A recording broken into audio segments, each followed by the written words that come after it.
Hello, ഇത് അന്നമ്മ മാത്യു. ഞാനിവിടെ വുഡ്ലൻഡ്സിൽ നിന്നാണ് പറയുന്നത്. ഇവിടെ എൻ്റെ ജീവചരിത്രം ഇവിടെ ഹ്യൂസ്റ്റണിൽ ആദ്യമായിട്ട് വന്ന എൻ്റെ ജീവചരിത്രം ഒന്ന് റെക്കോർഡ് ചെയ്യണമെന്ന് സെന്നി ആവശ്യപ്പെട്ടതിനനുസരിച്ച് ഞാനത് അതേക്കുറിച്ച് അല്പമായിട്ട് സംസാരിക്കുകയാണ്. ഓക്കെ, ഞാൻ ജനിച്ചു വളർന്നത് കോട്ടയം ഡിസ്ട്രിക്റ്റിലെ പാമ്പാടി എന്ന സ്ഥലത്താണ്. എൻ്റെ മാതാപിതാക്കന്മാർ, ഫാദർ തന്നെ പേര് ഫിലിപ്പോസ് വർഗീസ്, അമ്മയുടെ പേര് മറിയാമ്മ വർഗീസ്.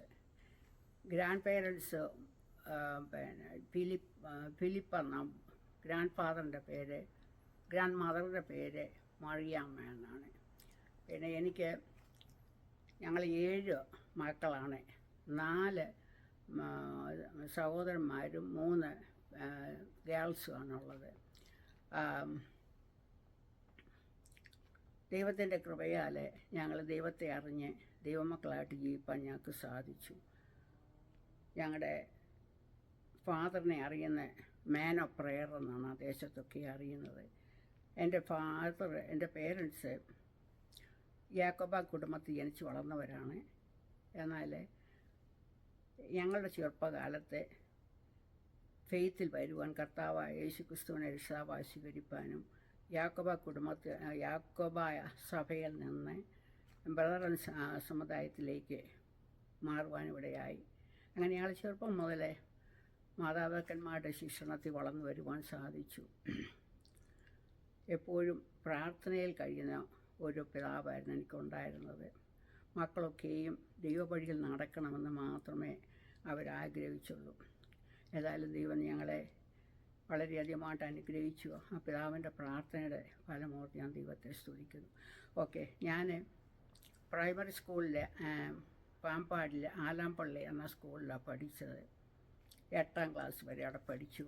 അതിനുശേഷം ഹൈസ്കൂളിൽ പാമ്പാടി MGM ഹൈസ്കൂളിലാണ് പഠിച്ചത്.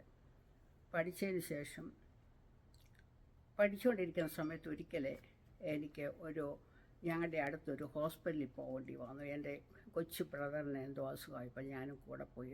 10-12 വയസ്സേ ഉള്ളൂ. അന്നേരം ഒരു നേഴ്സ് ഒരു പേഷ്യൻറ്റിനെ സ്ട്രക്ചറിലിട്ട് കൊണ്ടുപോകുന്ന കണ്ടു.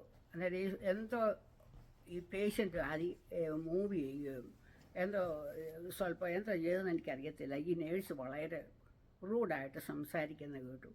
അത് കേട്ടപ്പോൾ എനിക്ക് മനസ്സിന് വലിയ വിഷമം തോന്നി. ഇതന്നെ ഇവരിങ്ങനെ പറയുന്ന ഒരു പാവപ്പെട്ട പേഷ്യൻ്റാണല്ലോ. ആ നിമിഷം എൻ്റെ മനസ്സിലൊരു ഇത് തോന്നി, എനിക്ക് ദൈവം ഒരവസരം തന്നാൽ ഞാനൊരു നേഴ്സായിട്ട് ഇങ്ങനെയുള്ള പേഷ്യൻസിനെ എല്ലാവരെയും വളരെ നല്ലതായിട്ട് നോക്കും. അതിന് ദൈവം എനിക്ക് കൃപ തരണമെന്ന് അവിടെ വെച്ച് പ്രാർത്ഥിച്ചു. വളരെ ചെറുപ്പത്തിലാണ് പ്രാർത്ഥിച്ചു. ദൈവം ആ പ്രാർത്ഥന കേട്ടു എന്നുള്ളതിന് യാതൊരു സംശയവുമില്ല. അങ്ങനെ പിന്നെ വർഷങ്ങൾ കഴിഞ്ഞു. ഹൈസ്കൂളൊക്കെ പാസ്സായി. അത് കഴിഞ്ഞ് പിന്നെ പല കാര്യങ്ങൾ പേരൻസ് പറഞ്ഞു. പക്ഷേ അതിനൊന്നും പോകാതെ തിരുവല്ല മെഡിക്കൽ മിഷൻ, അത് സായിപ്പിൻ്റെ ആശുപത്രി എന്നാണ് പറയുന്നത്, അവിടേക്ക് ഒരു ആപ്ലിക്കേഷൻ അയച്ചു. അവിടുന്ന്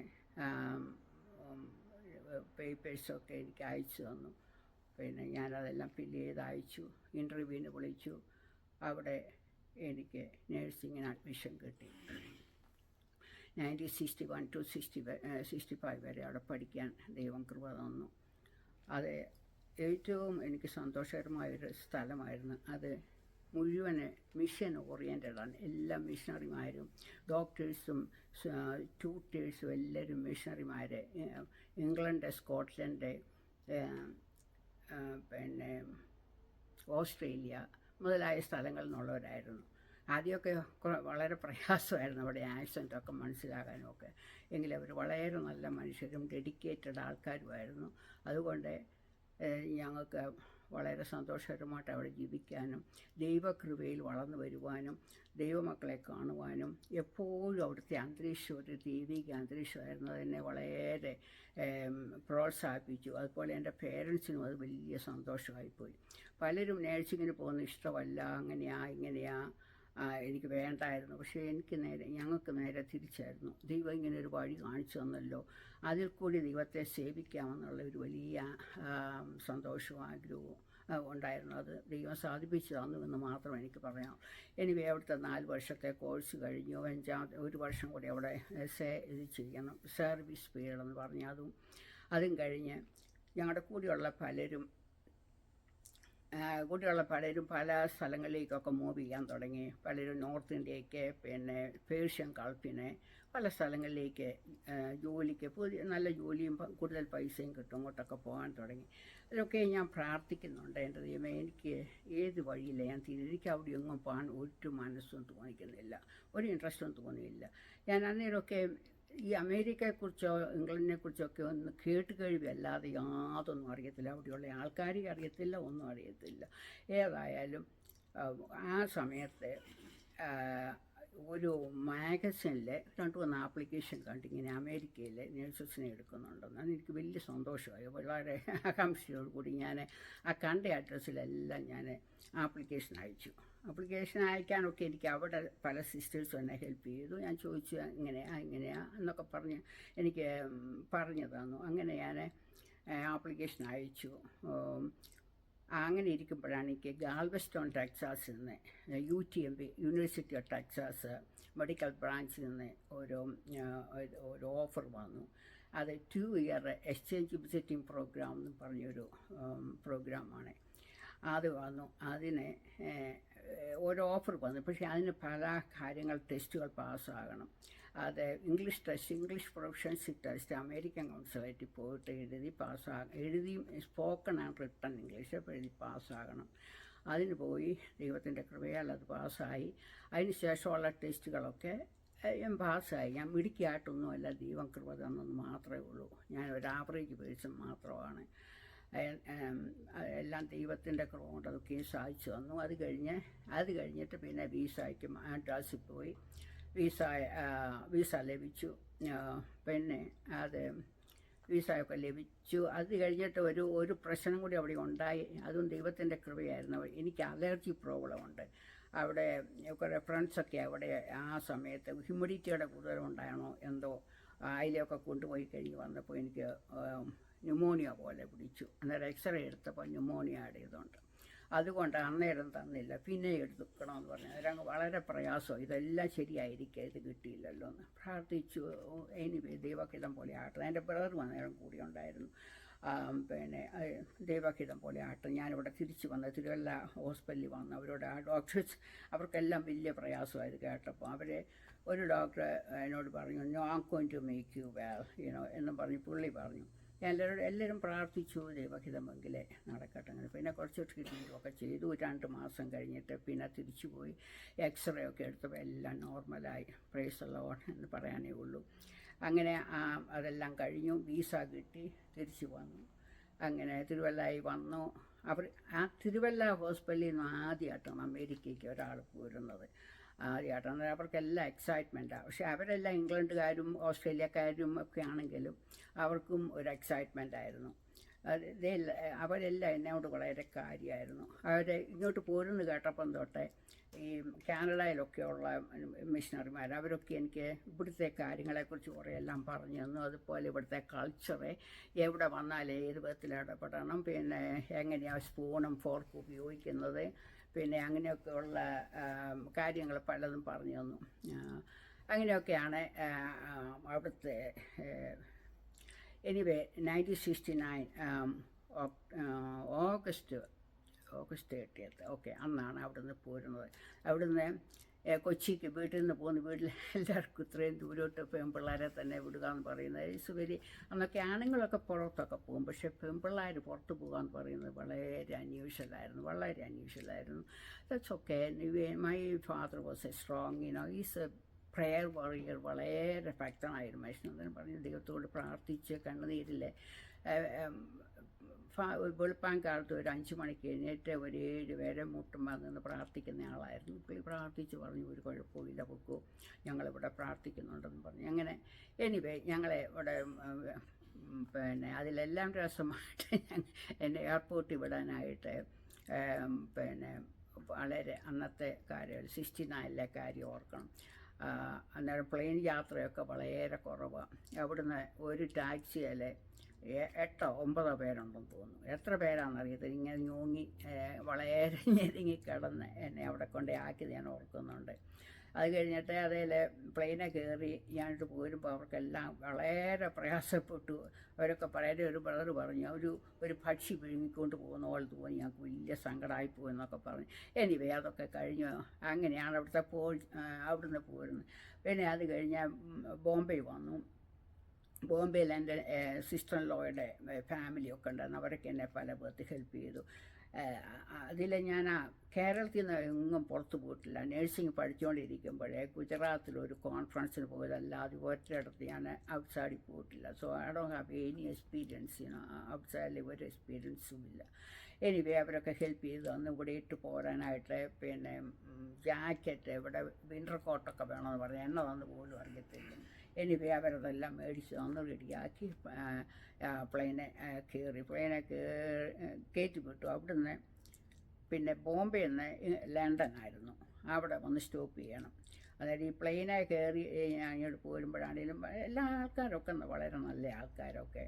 അതിനകത്ത് യാതൊന്നും കഴിക്കുന്നില്ല. അടുത്തിരിക്കുന്നവരൊക്കെ പലരും വെള്ളക്കാരാണ്. അവരൊക്കെ പറഞ്ഞു വല്ലതും കഴിക്കല്ലെങ്കിൽ കൊണ്ട് ചായ to eat something, drink something. അങ്ങ് കഴിക്കാനൊരു ഇൻട്രസ്റ്റ് ഇല്ല. എനിവേ പിന്നെ സ്പ്രൈറ്റ് മാത്രം കുടിച്ചതായിട്ട് ഞാൻ ഓർക്കുന്നുണ്ട്. അങ്ങനെ ഞങ്ങൾ ന്യൂയോർക്കിൽ വന്നു.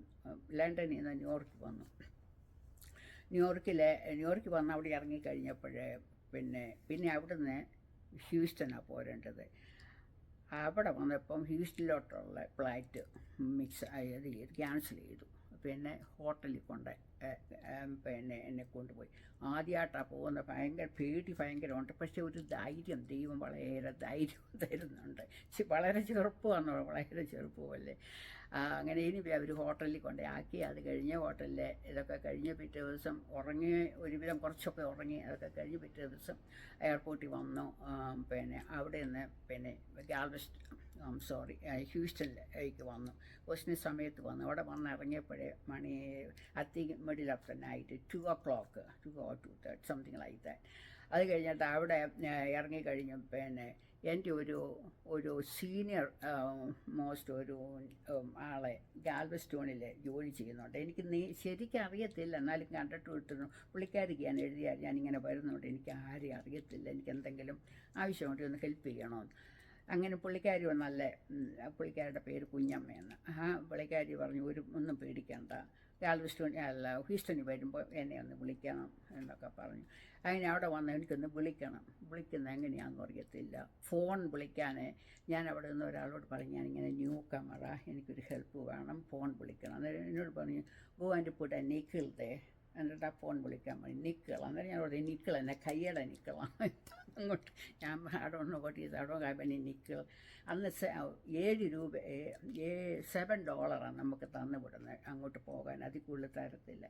എനിവേ അത് ഡോളറായിട്ടാണ്, അല്ലാതെ നിക്കിളായിട്ടും ഡയമായിട്ടും ഒന്നുമല്ല.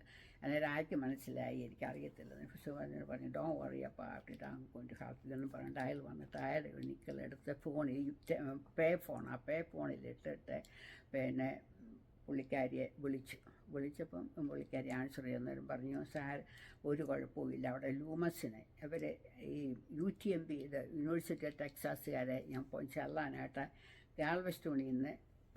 ഹ്യൂസ്റ്റണിൽ നിന്ന് ഗാൽവെസ്റ്റണിലേക്ക് ലൂമസിനെ അറേഞ്ച് ചെയ്തിട്ടുണ്ടായിരുന്നു. ഈ ലൂമസിന് എന്താണ് വാട്ട് ഈസ് എ ലൂമസ്? അന്നേരം നേരോട് ചോദിച്ചു വാട്ട് ഈസ് എ ലൂമസിൻ്റെ. എനിക്ക് മനസ്സിലായി. അപ്പോൾ ഞാൻ ഇതൊന്നും അറിയത്തില്ല, ന്യൂ ആണല്ലോ ഒന്നും കൊണ്ട്. അത് പറഞ്ഞു ഞാൻ കൊണ്ട് ടേക്ക് ഓവർ ദയർന്നും പറഞ്ഞുകൊണ്ട് എന്നെ അങ്ങോട്ട് ലൂമസിൻ്റെ അടുത്തോട്ട് കൊണ്ടുപോയി. ലൂമസിൻ്റെ അടുത്ത് ചെന്ന് അതിനകത്ത് കയറി. അതിനകത്ത് അന്നേരം 8 passengers ഉണ്ട്, എന്നെ കൂടി ഉൾപ്പെടെ ഡ്രൈവറും ഉണ്ട്. അതായിട്ട് ഗാൽവെസ്റ്റോൺ യാത്രയായി. അന്നേരം അങ്ങോട്ട് ഞങ്ങൾ പോകുന്ന വഴിക്ക് ഓരോ പാസഞ്ചേഴ്സ് ഓരോ സ്ഥലത്ത് ഓരോ മുക്കിനും മൂലയ്ക്കുമായിട്ട് ഇറങ്ങി അവസാനം വന്നപ്പോൾ ഞാനും ഡ്രൈവറും ശേഷിച്ചു. അന്നേരത്തേക്ക് I think 4 o'clock 4:30 something early morning. എൻ്റെ മനസ്സിൽ അങ്ങ് വളരെ പേടിയുണ്ട്. എന്തോ എവിടെയാ ആരെയും അറിയത്തുമില്ല. അന്നേരം ആർക്ക് മനസ്സിലായി ഐം സോ സ്കെയർഡ് അത് പറഞ്ഞു don't worry I am going to take you right place എന്നും പറഞ്ഞുകൊണ്ട് പുള്ളിക്കാരൻ തന്നെ അവിടെ കൊണ്ടേ അപ്പാർട്ട്മെൻറ്റിൽ ആ കുഞ്ഞമ്മ എന്ന് പറഞ്ഞ ആളിലെ അപ്പാർട്ട്മെൻറ്റിൽ മുട്ടി അവിടെ തുറന്ന് തന്നെ അവിടെ കയറ്റി ആക്കിയിട്ടാണ് അങ്ങേര് പോരുന്നത്. അങ്ങേർക്കുള്ള പിന്നെ ഫീസും ഒക്കെ കുഞ്ഞമ്മ കൊടുത്തു കഴിഞ്ഞിട്ട് അങ്ങേരിക്ക് പോകുന്നത്. അതാണ് എൻ്റെ ഇവിടുന്ന് ഗാൽവസ്റ്റോൺ വരെയുള്ള യാത്ര. അങ്ങനത്തെ വേറെ 1-2 കാര്യം കൂടെ പറയാനുണ്ട്, ഞാനത് വിട്ടു പോയതാണ്. ഈ സ്കൂളിൽ പഠിച്ചുകൊണ്ടിരിക്കുന്ന സമയത്ത് ഞാൻ പറഞ്ഞല്ലോ എൻ്റെ പേരൻസ്, എൻ്റെ മാതാപിതാക്കന്മാർ, ഗ്രാൻഡ് പേരൻസ് അല്ല, എൻ്റെ മാതാപിതാക്കന്മാർ പിന്നെ യാക്കോബ കുടുംബത്തിൽ അവർ ജനിച്ച് വളർന്ന് ആദ്യം നിന്ന് അവർ രക്ഷിക്കപ്പെട്ട് പിന്നെ വിശ്വാസത്തിൽ വന്നവർ ബ്രദർ ഇതിലേക്ക് മാറി. അന്ന് യാക്കോബായിൽ, അന്നല്ല ഇന്നും ആണെങ്കിലും യാക്കോബായിലൊക്കെ ഒത്തിരി ആഭരണമൊക്കെ ഇട്ട് വളരെ നടക്കും. ഞങ്ങൾക്കെല്ലാം കൊച്ചിലേ തൊട്ട് ആഭരണവും അതും ഇതുമെല്ലാം ഉണ്ടായിരുന്നു. എനിവേ ഞങ്ങളിങ്ങനെ ഫെയ്ത്തിൽ വന്ന് രക്ഷിക്കപ്പെട്ട സ്നാനപ്പെട്ടൊക്കെ കഴിഞ്ഞപ്പോൾ എല്ലാവരും ആഭരണങ്ങളൊക്കെ ഊരി, പ്രത്യേകിച്ച് എൻ്റെ അമ്മയൊക്കെ ഊരി. അത് എല്ലാവർക്കും വളരെ വിഷമമായിപ്പോയി. എല്ലാവരും ഞങ്ങളെ അങ്ങ് ഒരു താഴ്ന്ന ജാതി എന്നുള്ള ഇതിൽ കണക്കാക്കുമായിരുന്നു. പിന്നെ സ്കൂളിൽ ചെല്ലുമ്പോഴാണെങ്കിലും ആർക്കും ഞാനും പിന്നെ ഹൈസ്കൂളിലൊക്കെ ആയപ്പോൾ ഞാൻ സ്നാനപ്പെട്ടു കഴിഞ്ഞ് ഞാനും എൻ്റെ കഴുത്തിലെയും കാതിലെല്ലാം അങ്ങ് ഊരിക്കളഞ്ഞു. അന്നേരം ഈ കൂടെയുള്ള ഫ്രണ്ട്സും ടീച്ചേഴ്സും ഒക്കെ എന്നെ ഒരു വല്ലാത്ത വിധത്തിലായിരുന്നു നോക്കുന്നത്. ഒന്നുമില്ലാത്ത ഒരു പുവർ ഫാമിലിയിൽ നിന്ന് ഒന്നുമില്ലാതെ നടക്കുന്ന ഉണ്ടല്ലോ, ഒരുമാതിരി കളിയാക്കുകയും എടുക്കുകയും പിന്നെ ഒത്തിരി അങ്ങനെ ഒരു പ്രയാസങ്ങൾ അനുഭവിച്ചിട്ടുണ്ട്. പക്ഷേ അതെല്ലാം എനിക്ക് ഒരു പ്രയാസവും ഇല്ലായിരുന്നു. ഇതിൻ്റെ ദൈവത്തിന് വേണ്ടി ഞാൻ എന്ത് ചെയ്താലും അതെനിക്ക് നന്മയ്ക്കായിട്ടായി വരത്തുള്ളൂ എന്നുള്ള ആ വലിയ ചിന്ത എനിക്കുണ്ടായിരുന്നു. അതിൽ അങ്ങനെയൊരു പ്രയാസസന്ധികളിൽ കൂടി ടീച്ചേഴ്സൊക്കെ ആണെങ്കിലും പറയും ഒരുമാതിരി കളിയാക്കുക. അന്നത്തെ കളിയാക്കിൻ്റെ പേര് പോലും ഞാൻ ഓർക്കുന്നില്ല. അങ്ങനെയൊക്കെ ആയിരുന്നു. എനിവേ ഹൈസ്കൂളൊക്കെ കഴിഞ്ഞു. പിന്നെ അവിടുത്തെ യാത്രയെക്കുറിച്ചാണ് പാട്ട് പറയാം. അന്ന് മുഴുവൻ നടക്കുമായിരുന്നു.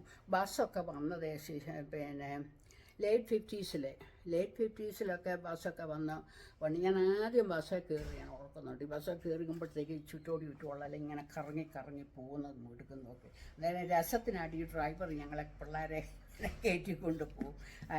അങ്ങനെയൊക്കെ ബസ്സിൽ കയറുന്നതും എടുക്കുന്നതൊക്കെ. അന്ന് transportation was very very difficult. അന്ന് ഇല്ലായിരുന്നു, നടക്കണം എല്ലാം. ഈ കൊച്ചു പിള്ളേരൊക്കെ നടക്കുന്ന ഇപ്പോഴും ഓർത്തിട്ടങ്ങ് പേടി വരും.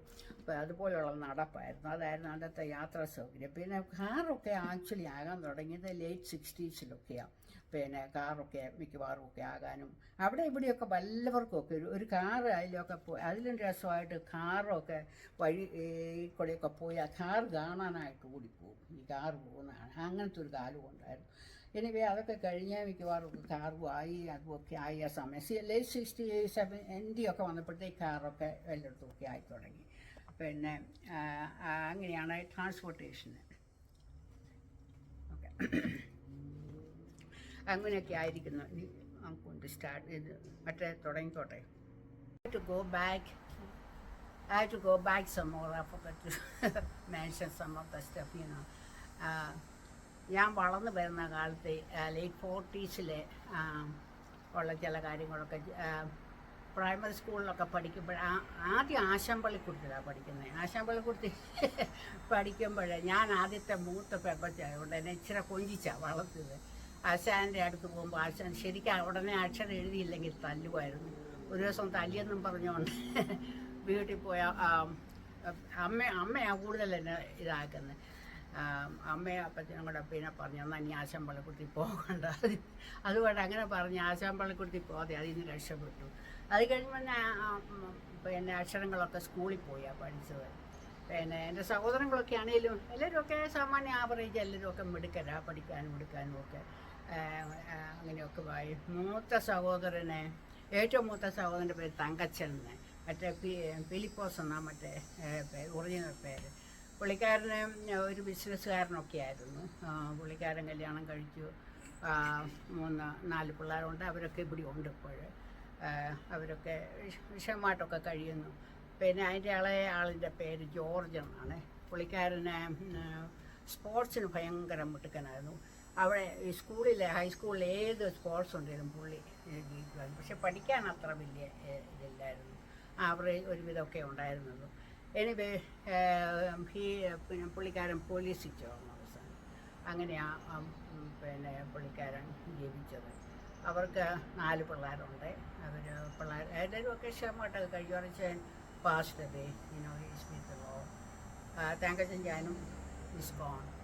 ആൻഡ് അതിൻ്റെ ഇളയൻ്റെ പേര് ബേബി, അല്ലെങ്കിൽ സ്കറിയ വർഗീസ്. പുള്ളിക്കാരന് പിന്നെ പഠിക്കാൻ നല്ല മിടുക്കനായിരുന്നു. ഒക്കെ ഒക്കെ അധികം കോളേജിലൊന്നും അധികം നാളൊന്നും പോയൊന്നുമില്ല.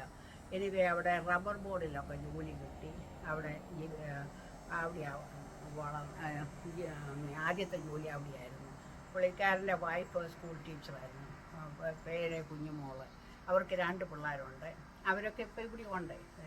ബേബിച്ചതിന് ക്യാൻസർ എല്ലാം പിന്നെ പ്രോസ്റ്റേറ്റ് ക്യാൻസർ വന്ന് ഇവിടെ ഡാളസിൽ വെച്ച് പിന്നെ ദിവസങ്ങളിലേക്ക് പോയി കഴിഞ്ഞു. അത് കഴിഞ്ഞിട്ട് പിന്നെ അത് കഴിഞ്ഞുള്ള ആളാണ് ഞാൻ പറഞ്ഞില്ല. ഞാനൊരു ഡിഫറൻ്റ് ആയിരുന്നു. അത് വേണം ഇത് വേണം അതുകൊണ്ട് നല്ല ജീവിതം നയിക്കണം, എപ്പോഴും നല്ല ടോപ്പ് പോകണം. ചെറുപ്പം തൊട്ട് അങ്ങനെയായിരുന്നു. പിന്നെ നമ്മുടെ നാട്ടിൽ ആ കാലത്ത് ഏർലി 50s ജീവിത രീതി എല്ലാവർക്കും അറിയാമല്ലോ. നേരം എല്ലാം നമ്മൾ ആഗ്രഹിക്കുന്നതെല്ലാം ഒന്നും കിട്ടിയല്ല. ഡിഫിക്കൽട്ടീസൊക്കെ ഉണ്ടായിരുന്നാലും വലിയ ഡിഫിക്കൽട്ടി അന്നൊക്കെ ഉള്ള ആൾക്കാർ കഴിയുന്നു. അത്രയൊന്നും ഡിഫിക്കൽട്ടി ഒന്നുമില്ല. നമുക്ക് ജീവിക്കാൻ ആവശ്യമുള്ളതൊക്കെ ദൈവം തന്നിട്ടുണ്ടായിരുന്നു. അങ്ങനെ ജീവിച്ചു കൊടുത്തു. അന്നേരം പല ആഗ്രഹങ്ങളുണ്ട്. അതുകൊണ്ട് വേണം ഇത് വേണം മറ്റത് വേണമെന്നൊക്കെ. ആ സമയത്താണ് ഞാൻ മുമ്പേ കഴിഞ്ഞ പറഞ്ഞതുപോലെ ആ സമയത്താണ് ഞാൻ പിന്നെ ഒരു ഹോസ്പിറ്റലിൽ പോകുന്നതും. സോറി, ഞാൻ അങ്ങോട്ട് നോക്കിയില്ല. അല്ല, ഓക്കെ, ഞാൻ ഗോ ബാക്ക് ടു തിരുവല്ല. എനിക്ക് നേഴ്സിംഗ് അഡ്മിഷൻ കിട്ടിയതിനെക്കുറിച്ച് പറയാൻ പോവുകയാണ്. ഞാൻ പറഞ്ഞതിന് മുമ്പ് എനിക്ക് അഡ്മിഷൻ കിട്ടി. അവിടെ ചെന്നു. അവിടെ ട്യൂട്ടേഴ്സൊക്കെ മിക്കവാറും ഒരു മലയാളി ട്യൂട്ടർ ഉണ്ടായിരുന്നു. മറ്റുള്ളവരൊക്കെ പിന്നെ ഇംഗ്ലീഷായിരുന്നു. അവരുടെ പേരൊക്കെ ഞാൻ ഓർക്കുന്നുണ്ട്. വളരെ നല്ല ഒരാളുടെ പേര് സിസ്റ്റർ മേരി ബാഴ്സിലി. അവർ ഇംഗ്ലണ്ടുകാരിയാണ്.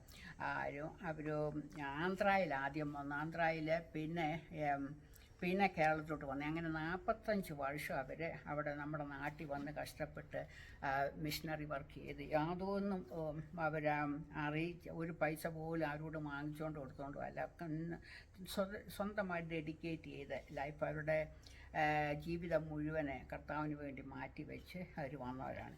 പിന്നെ സിസ്റ്റർ മേരി മില്ലർ എന്നും പറഞ്ഞ ഒരാളുണ്ടായിരുന്നു. അവരും അതുപോലെ തന്നെ വളരെ ഹാർഡ് വർക്ക് ചെയ്ത് ഞങ്ങളെ പഠിപ്പിക്കുകയും പഠിക്കുകയും രാവും പകലും ഞങ്ങളെ നോക്കുകയും അനുഷ്ഠിക്കുകയൊക്കെ ചെയ്തു. പിന്നെ സിസ്റ്റർ പിറ്റ്സ് എന്നും പറഞ്ഞ ഒരാളുണ്ടായിരുന്നു.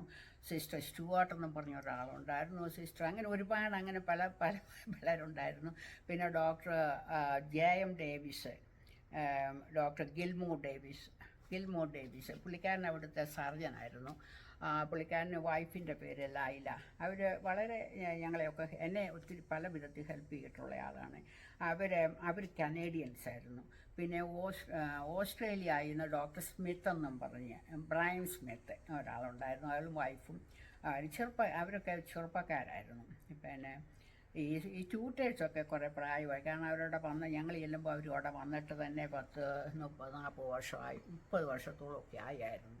അവരെല്ലാവരും പിന്നെ ഇങ്ങനെ തിരിച്ച് വന്ന കാലം എനിക്കെല്ലാവരും കർത്താവിൻ്റെ സന്നിധിയിൽ എത്തിക്കഴിഞ്ഞു. ഇന്നാരും ജീവിച്ചിരിപ്പില്ല.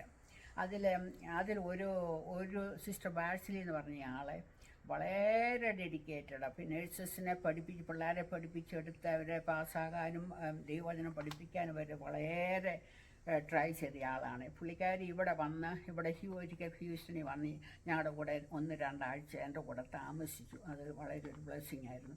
പുള്ളിക്കാരിയുടെ ആ ഡെഡിക്കേഷൻ കൊണ്ട് ഇപ്പോൾ തിരുവല്ല മെഡിക്കൽ മിഷനിലെ പുള്ളിക്കാരുടെ പേരിൽ ഒരു വാർഡ്, മേരി ബാഴ്സിലി വാർഡെന്ന് പറഞ്ഞൊരു വാർഡ് പിന്നെ ഉണ്ടാക്കിയിട്ടുണ്ട്. അവിടെ ഞങ്ങളുടെ മക്കൾ 3-4 മാസം മുമ്പ് ബാഴ്സിലിയുടെ പടമൊക്കെ എന്നോട് വന്ന് പറഞ്ഞ മമ്മിയോടെ സിസ്റ്റർ ബാഴ്സിലിയുടെ പടമുള്ളൊരു വാർഡ് ഞാൻ കണ്ടെന്നൊക്കെ. അങ്ങനെയൊക്കെ ഉള്ള വളരെ നല്ല ഓർമ്മകളുണ്ട് അവരെക്കുറിച്ചൊക്കെ. അവരൊക്കെ പല വിധത്തിൽ സഹായിച്ചിട്ടുണ്ട്. പിന്നെ പഠിക്കുമ്പോഴൊക്കെ ആണെങ്കിൽ അവർ ഞങ്ങളെ ചർച്ചിലൊക്കെ കൊണ്ടുപോകാനായിട്ട് അവരുടെ തന്നെ കാറൊക്കെ ഉപയോഗിച്ച് ഞങ്ങളെ പിന്നെ അവിടെ കൊണ്ടുപോവുകയും അവിടെ ഇവിടെ പല കാര്യങ്ങൾക്ക് പല ക്യാമ്പുകൾക്ക് ഞങ്ങളെ കൊണ്ടുപോകുമായിരുന്നു.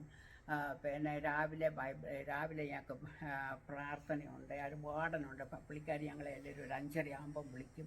എഴുന്നേറ്റ് രാവിലെ ഡിവോഷൻ പാട്ടും പ്രാർത്ഥനയും ബൈബിൾ വായിക്കുകയൊക്കെ ചെയ്യും. അത് കഴിഞ്ഞേച്ച് ഞങ്ങൾ പഠിക്കാൻ പോകുമ്പോൾ അവിടെ പിന്നെ ഫ്ലോറിലേക്ക് ഞങ്ങൾ പോകുമ്പോൾ ആദ്യമായിട്ട് തന്നെ അവിടെ ചെല്ലുമ്പോഴേ ആദ്യം ഞങ്ങൾ ഇത് പിന്നെ ജോലി ഒന്ന് തുടങ്ങുന്നതിന് മുമ്പ് തന്നെ പിന്നെ 1/2 മണിക്കൂർ പാട്ട് പാടി പ്രാർത്ഥിക്കും ആ പേഷ്യൻസിൻ്റെ മുമ്പിൽ. അവിടെ ആ ഒരു വാർഡുണ്ട്, അവിടെ നിന്ന് അവിടെയുള്ള ആ ഫ്ലോറിലുള്ള അവിടെയുള്ള ആ നേഴ്സസ് എല്ലാവരും കൂടെ അവിടെ നിന്ന് പാട്ട് പാടി ഒരാൾ പ്രാർത്ഥിക്കും. അങ്ങനെയാണ് അന്നത്തെ ജോലി തുടങ്ങുന്നത്. അങ്ങനെ ഞങ്ങൾക്ക് ആദ്യമേ നല്ലൊരു ട്രെയിനിങ്ങാണ് കിട്ടിയത്. അങ്ങനെ അങ്ങനെ അവരെ ക്രിസ്തുവിലേക്ക് നയിക്കുക, ദൈവത്തിങ്കിലേക്ക് അവരെ പോയിൻ്റ് ചെയ്യുക എന്നുള്ളതായിരുന്നു അവരുടെ പരിപാടി.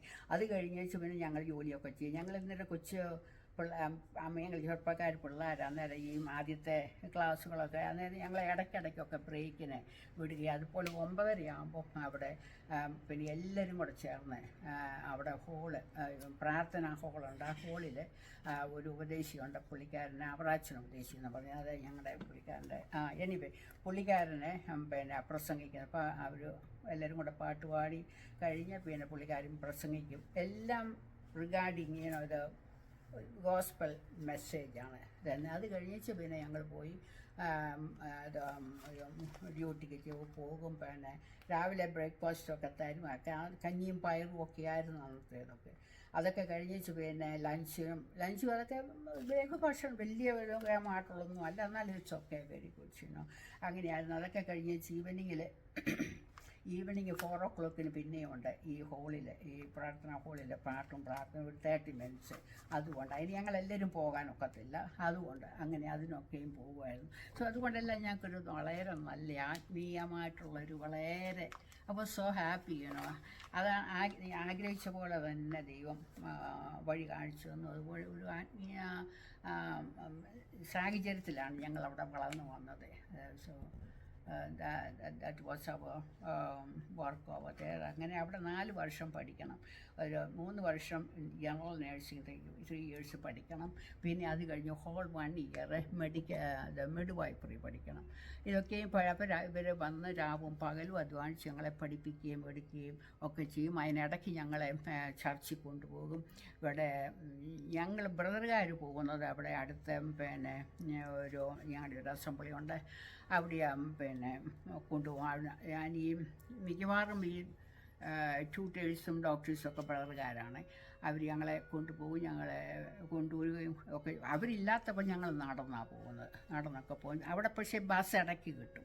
അവിടെ ബസ്സൊക്കെ ആ സമയത്തൊക്കെ ബസ്സായി കഴിഞ്ഞു, ബസ്സിന് വേണമെങ്കിൽ പോയി വരാം. അധികം അകലമില്ല, അടുത്തായിരുന്നു. പിന്നെ മർത്തോമ കോളേജും അതിനോട് തൊട്ടടുത്താണ്. അതുകൊണ്ട് അവിടെ നിന്നൊക്കെ പിള്ളേരൊക്കെ 2 ചർച്ചിലും വരും, പിന്നെ ഹോസ്പിറ്റലിലും ഒക്കെ വരികയും കാണുകയൊക്കെ ചെയ്യാൻ സാധിച്ചിട്ടുണ്ട്. പാമ്പാടിക്ക് ഞങ്ങൾ യാത്ര ചെയ്യുന്നത്, ഞാൻ വീട്ടിൽ പോകുന്നത് ഞങ്ങൾക്ക് പിന്നെ മാസത്തിലൊരു ദിവസം ഒരാഴ്ചയിലെ വീട്ടിൽ പോകാൻ ഒക്കത്തുള്ളൂ. അനുമതിക്ക് സാറ്റർഡേ സൺഡേയും തരും, ഞങ്ങൾക്ക് പോകാം. ഞങ്ങൾ പോകുന്നത് അവിടെ ട്രെയിനുണ്ട്. അവിടെ ഈ തിരുവല്ല ഹോസ്പിറ്റലിൻ്റെ പുറകിൽ വശത്ത് കുറച്ചങ്ങോട്ട് നടന്നാൽ മതി ട്രെയിൻ സ്റ്റേഷനുണ്ട്. അവിടെ ട്രെയിനിൽ പോകുന്നവരുണ്ട്. ട്രെയിനിൽ കോട്ടയത്ത് നിന്ന് ഇറങ്ങാം, കോട്ടയത്ത് നിന്ന് പിന്നെ പാമ്പാടിക്ക് ബസ് എടുക്കാം. അല്ലെങ്കിൽ നമുക്ക് നേരിട്ട് തിരുവല്ല എന്ന ബസ്സിന് കോട്ടയത്ത് ചെന്നിട്ട് കോട്ടയത്ത് നിന്ന് പാമ്പാടിക്ക് പോകാം. അങ്ങനെയാണ് ആ യാത്ര ചെയ്തുകൊണ്ടിരുന്നത്. ബസ്സായാലും കുഴപ്പമില്ല, ചിലപ്പോൾ ട്രെയിനിൽ പോകാനുള്ള ഇൻട്രസ്റ്റ് അങ്ങനെ പോലും, രണ്ടും കുഴപ്പമില്ല, വലിയ കുഴപ്പമില്ലാതെയൊക്കെ അങ്ങനെ പോയിക്കൊണ്ടിരുന്നത്. ഓക്കെ. ഞാൻ പറഞ്ഞല്ലോ, എൻ്റെ കൂടെയുള്ളവരെല്ലാം പല സ്റ്റേറ്റുകളിലേക്ക് പോയി. എന്നെ അങ്ങോട്ട് വിളിച്ചു ഇൻവൈറ്റ് ചെയ്തു. പ്രത്യേകിച്ച് കാലിഫോർണിയക്ക് എല്ലാനായിട്ട് പലരും ഇൻവൈറ്റ് ചെയ്തു. ഡാളസിൽ 1-2 ഫ്രണ്ടുണ്ട്, അവരും വിളിച്ചു. പക്ഷേ എനിക്ക് ഹ്യൂസ്റ്റണിൽ പോകണമെന്നായിരുന്നു ആഗ്രഹം. അന്നേരം എന്താ പറയുന്നത് വെച്ചാൽ അവിടെയുള്ളവരെല്ലാം അതുപോലെ എൻ്റെ ഒരു ആദ്യത്തെ സൂപ്പർവൈസേഴ്സൊക്കെ നല്ലവരാണ്. പക്ഷേ അവസാനം വേറൊരു വലിയ ഗുണമില്ലാത്തൊരു വല്ലാത്തൊരു സൂപ്പർവൈസറായിരുന്നു. അവരത്ര വലിയ ഇതില്ല. ഇനിയിപ്പോൾ അവരൊക്കെ എന്നോട് പറഞ്ഞു, നീ പിന്നെ ഹ്യൂസ്റ്റണിൽ പോവുകയാണെങ്കിൽ ബി കെയർഫുൾ, അവിടെ ഭയങ്കര റോബറി ഉണ്ട്, ക്രൈംസ് ഉണ്ട്, അവിടെ പോകരുത്, വേറെ വല്ലയിടത്തും പോയാൽ മതി, അവിടെ പോകരുതെന്ന് പറഞ്ഞു. ഞാൻ പറഞ്ഞു it's okay, I didn't say anything, that's let me pray about it. ഞാൻ അതേക്കുറിച്ച് പ്രാർത്ഥിച്ചു എന്നല്ലാതെ എനിക്കും പറയാനില്ല. എന്നാൽ എൻ്റെ ഹൃദയത്തിൽ അത് തന്നെയായിരുന്നു. പക്ഷേ Another thing, big problem, there's no transportation. You have to have a car, you have to have a driving, you have to drive there. അത് എന്നെ വളരെ ഇതാക്കി. My goodness, I never drove, I don't have car, nothing like that. That time, നമുക്ക് അധികം പൈസയൊന്നും ആയിട്ടില്ല. എന്ന് വെച്ചാൽ ഞങ്ങൾ എക്സ്ചേഞ്ച് വിസിറ്റിംഗ് വന്നുകൊണ്ട് ഞങ്ങൾക്ക് അധികമൊന്നും പൈസയില്ല, സ്റ്റൈഫൻഡ് കിട്ടുന്നതൊക്കെ അല്ലാതെ ഒന്നും അധികമൊന്നും ഇല്ലായിരുന്നല്ലോ. അതുകൊണ്ട് കാറൊന്നും മേടിക്കാനുള്ള ഇതില്ല. Anyway whatever it is, have some saving.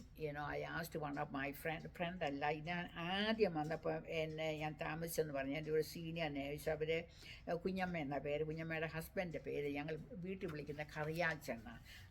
അച്ഛനും പുള്ളിക്കാരൻ നല്ല മിടുക്കനാണ്, പുള്ളി ഒരു നേഴ്സായിരുന്നു അവിടെ. അവർ എക്സ്ചേഞ്ച് വിസിറ്റേഴ്സ് അല്ല, അവർ ഗ്രാജുവേറ്റ് നേഴ്സസായിട്ട് അങ്ങനെ ഇമിഗ്രേഷനിൽ വന്നവരെ.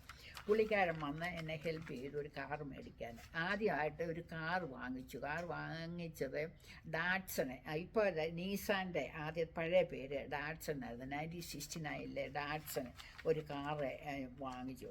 ചെറിയ കാറാണ് വാങ്ങിച്ചു. പക്ഷേ കാർ വാങ്ങിച്ച് ഡ്രൈവിംഗ് അറിയത്തില്ല. പിന്നെ ഉടനെ ഡ്രൈവിംഗ് പഠിക്കാനായിട്ട് ഡ്രൈവിംഗ് സ്കൂളിൽ പോയി. കാറെ പിടിച്ച് വീലർ ശരിക്കും പിടിച്ചിട്ട് പോലും ഇല്ലാത്ത ആൾ. എനിവേ അവിടെ പോയിട്ട് ദൈവത്തിൻ്റെ കൃപയെന്ന് ആദ്യം നമ്മളെ അതിൻ്റെ ലൈസൻസ് എടുക്കാൻ ആദ്യം നമ്മൾ ഈ ടെസ്റ്റ് എഴുതണം, പിന്നെ റിട്ടൺ ടെസ്റ്റ് എഴുതണം.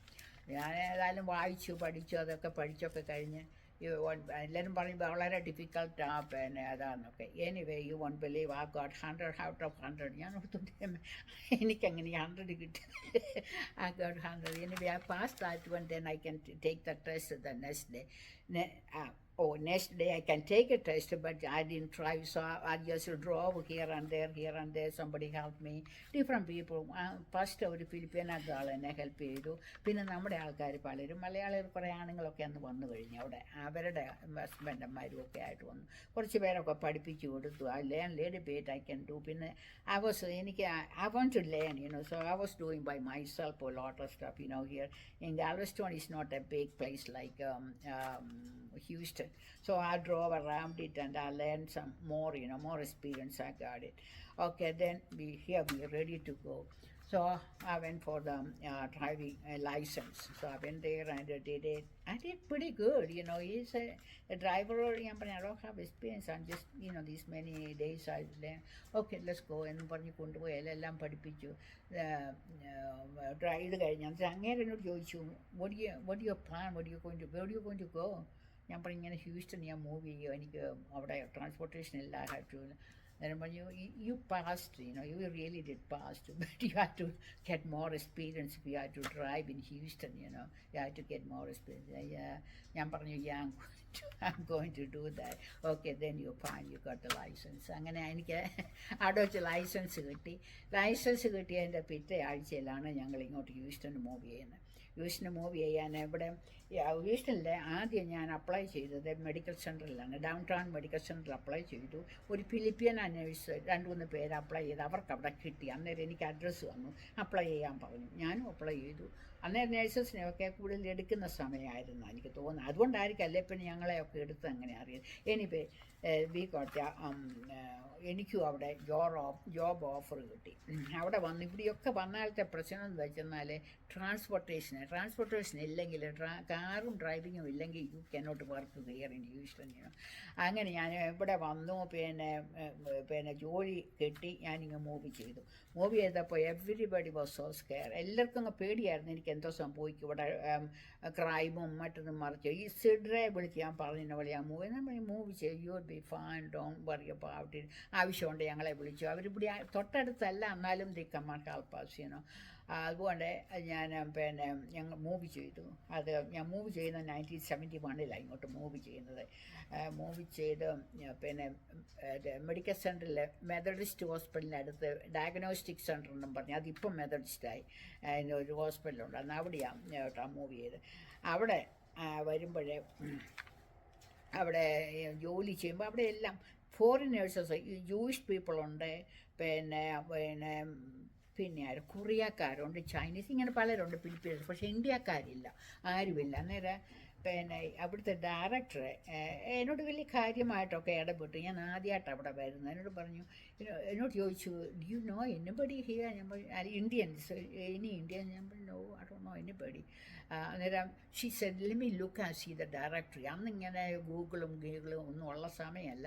പുള്ളിക്കാരി അവിടുത്തെ ഡയറക്ടറി ബുക്ക് എടുത്തിട്ട് അതിനകത്ത് എല്ലാം പരിശോധിച്ച് അവിടെ ഇവിടെ എല്ലാം വിളിച്ചു. പല ഇൻസ്റ്റിറ്റ്യൂട്ടിൽ വിളിച്ചു ഇന്ത്യൻ പീപ്പിൾ അവിടെ ഉണ്ടോയെന്നറിയാം. Not even North Indians. അതായത് അവർ പറഞ്ഞ ആരാണല്ലേ, I have to find somebody. Anyway she finally find one girl from New Delhi. She was a new nurse over there. That was another hospital somewhere far away from there. I mean, not too far, maybe about 30-35 miles away. Anyway, she called her, and then I talked to her. She was very nervous. She is very young, like me too. ഞങ്ങൾ രണ്ടുപേരും young ആൾക്കാരാണ് അന്നേരം. She came, and that's the first Indian I saw. And there was no Indian people around. I was the first one, Yeah, and I was so scared. I'm scared. I don't know. Anyway, the American people, you don't know, they were very good people. They help you out. ഏത് ആവശ്യത്തിനും അവരോട് പറയുമ്പോൾ they help you out. എന്നാലും നമുക്ക് നമ്മുടെ ഭാഷ സംസാരിക്കുന്ന ഒരാളെ കാണണമെന്ന് ഒത്തിരി ആഗ്രഹം. ഞാൻ വളരെ പ്രാർത്ഥിച്ചു, എൻ്റെ ദൈവമേ നമ്മുടെ ഭാഷ പഠിക്കാൻ ഒരു മലയാളി ഒന്ന് കണ്ടെങ്കിൽ എന്തോ ഒരു ആഗ്രഹമായിരുന്നു. നല്ല ഇവിടെ വന്നിരുന്നെങ്കിൽ കണ്ടെങ്കിൽ എന്നൊക്കെ. ഇപ്പോൾ എൻ്റെ കൂടെ ഉള്ളവർ പലരും ഇങ്ങോട്ട് വരാൻ പേടി. എനിക്കിനി ഇവിടെ വന്ന് വലിയ സംഭവിക്കുന്നതായിരുന്നു. അവരുടെ പേടിയാണ്, ഞാൻ റോബറി ഉണ്ടാവുമോ, ക്രൈം ഉണ്ടാവുമോ, എടുക്കുമോ. 1-2 മാസം കഴിഞ്ഞപ്പോൾ എനിക്ക് കുഴപ്പമൊന്നുമില്ല. ഞാൻ സ്റ്റിൽ അലൈവെന്ന് കണ്ടപ്പോഴേ ഉണ്ടല്ല പതുക്കെ ഓരോരുത്തർ ഇങ്ങോട്ട് മൂവ് ചെയ്യാൻ തുടങ്ങി. അത് I think after 4 months, one family, their husband and wife and a child, they moved. They're Hindu backgrounds. They moved down here. അന്നേരം പുള്ളിക്കാരത്തേക്ക് അവിടെ ജോലി കിട്ടി. ഞങ്ങൾ അങ്ങനെ രണ്ടാമത്തെ ഇന്ത്യക്കാരി, പുള്ളിക്കാരുടെ പേര് പൊന്നമ്മ പിള്ള എന്നായിരുന്നു.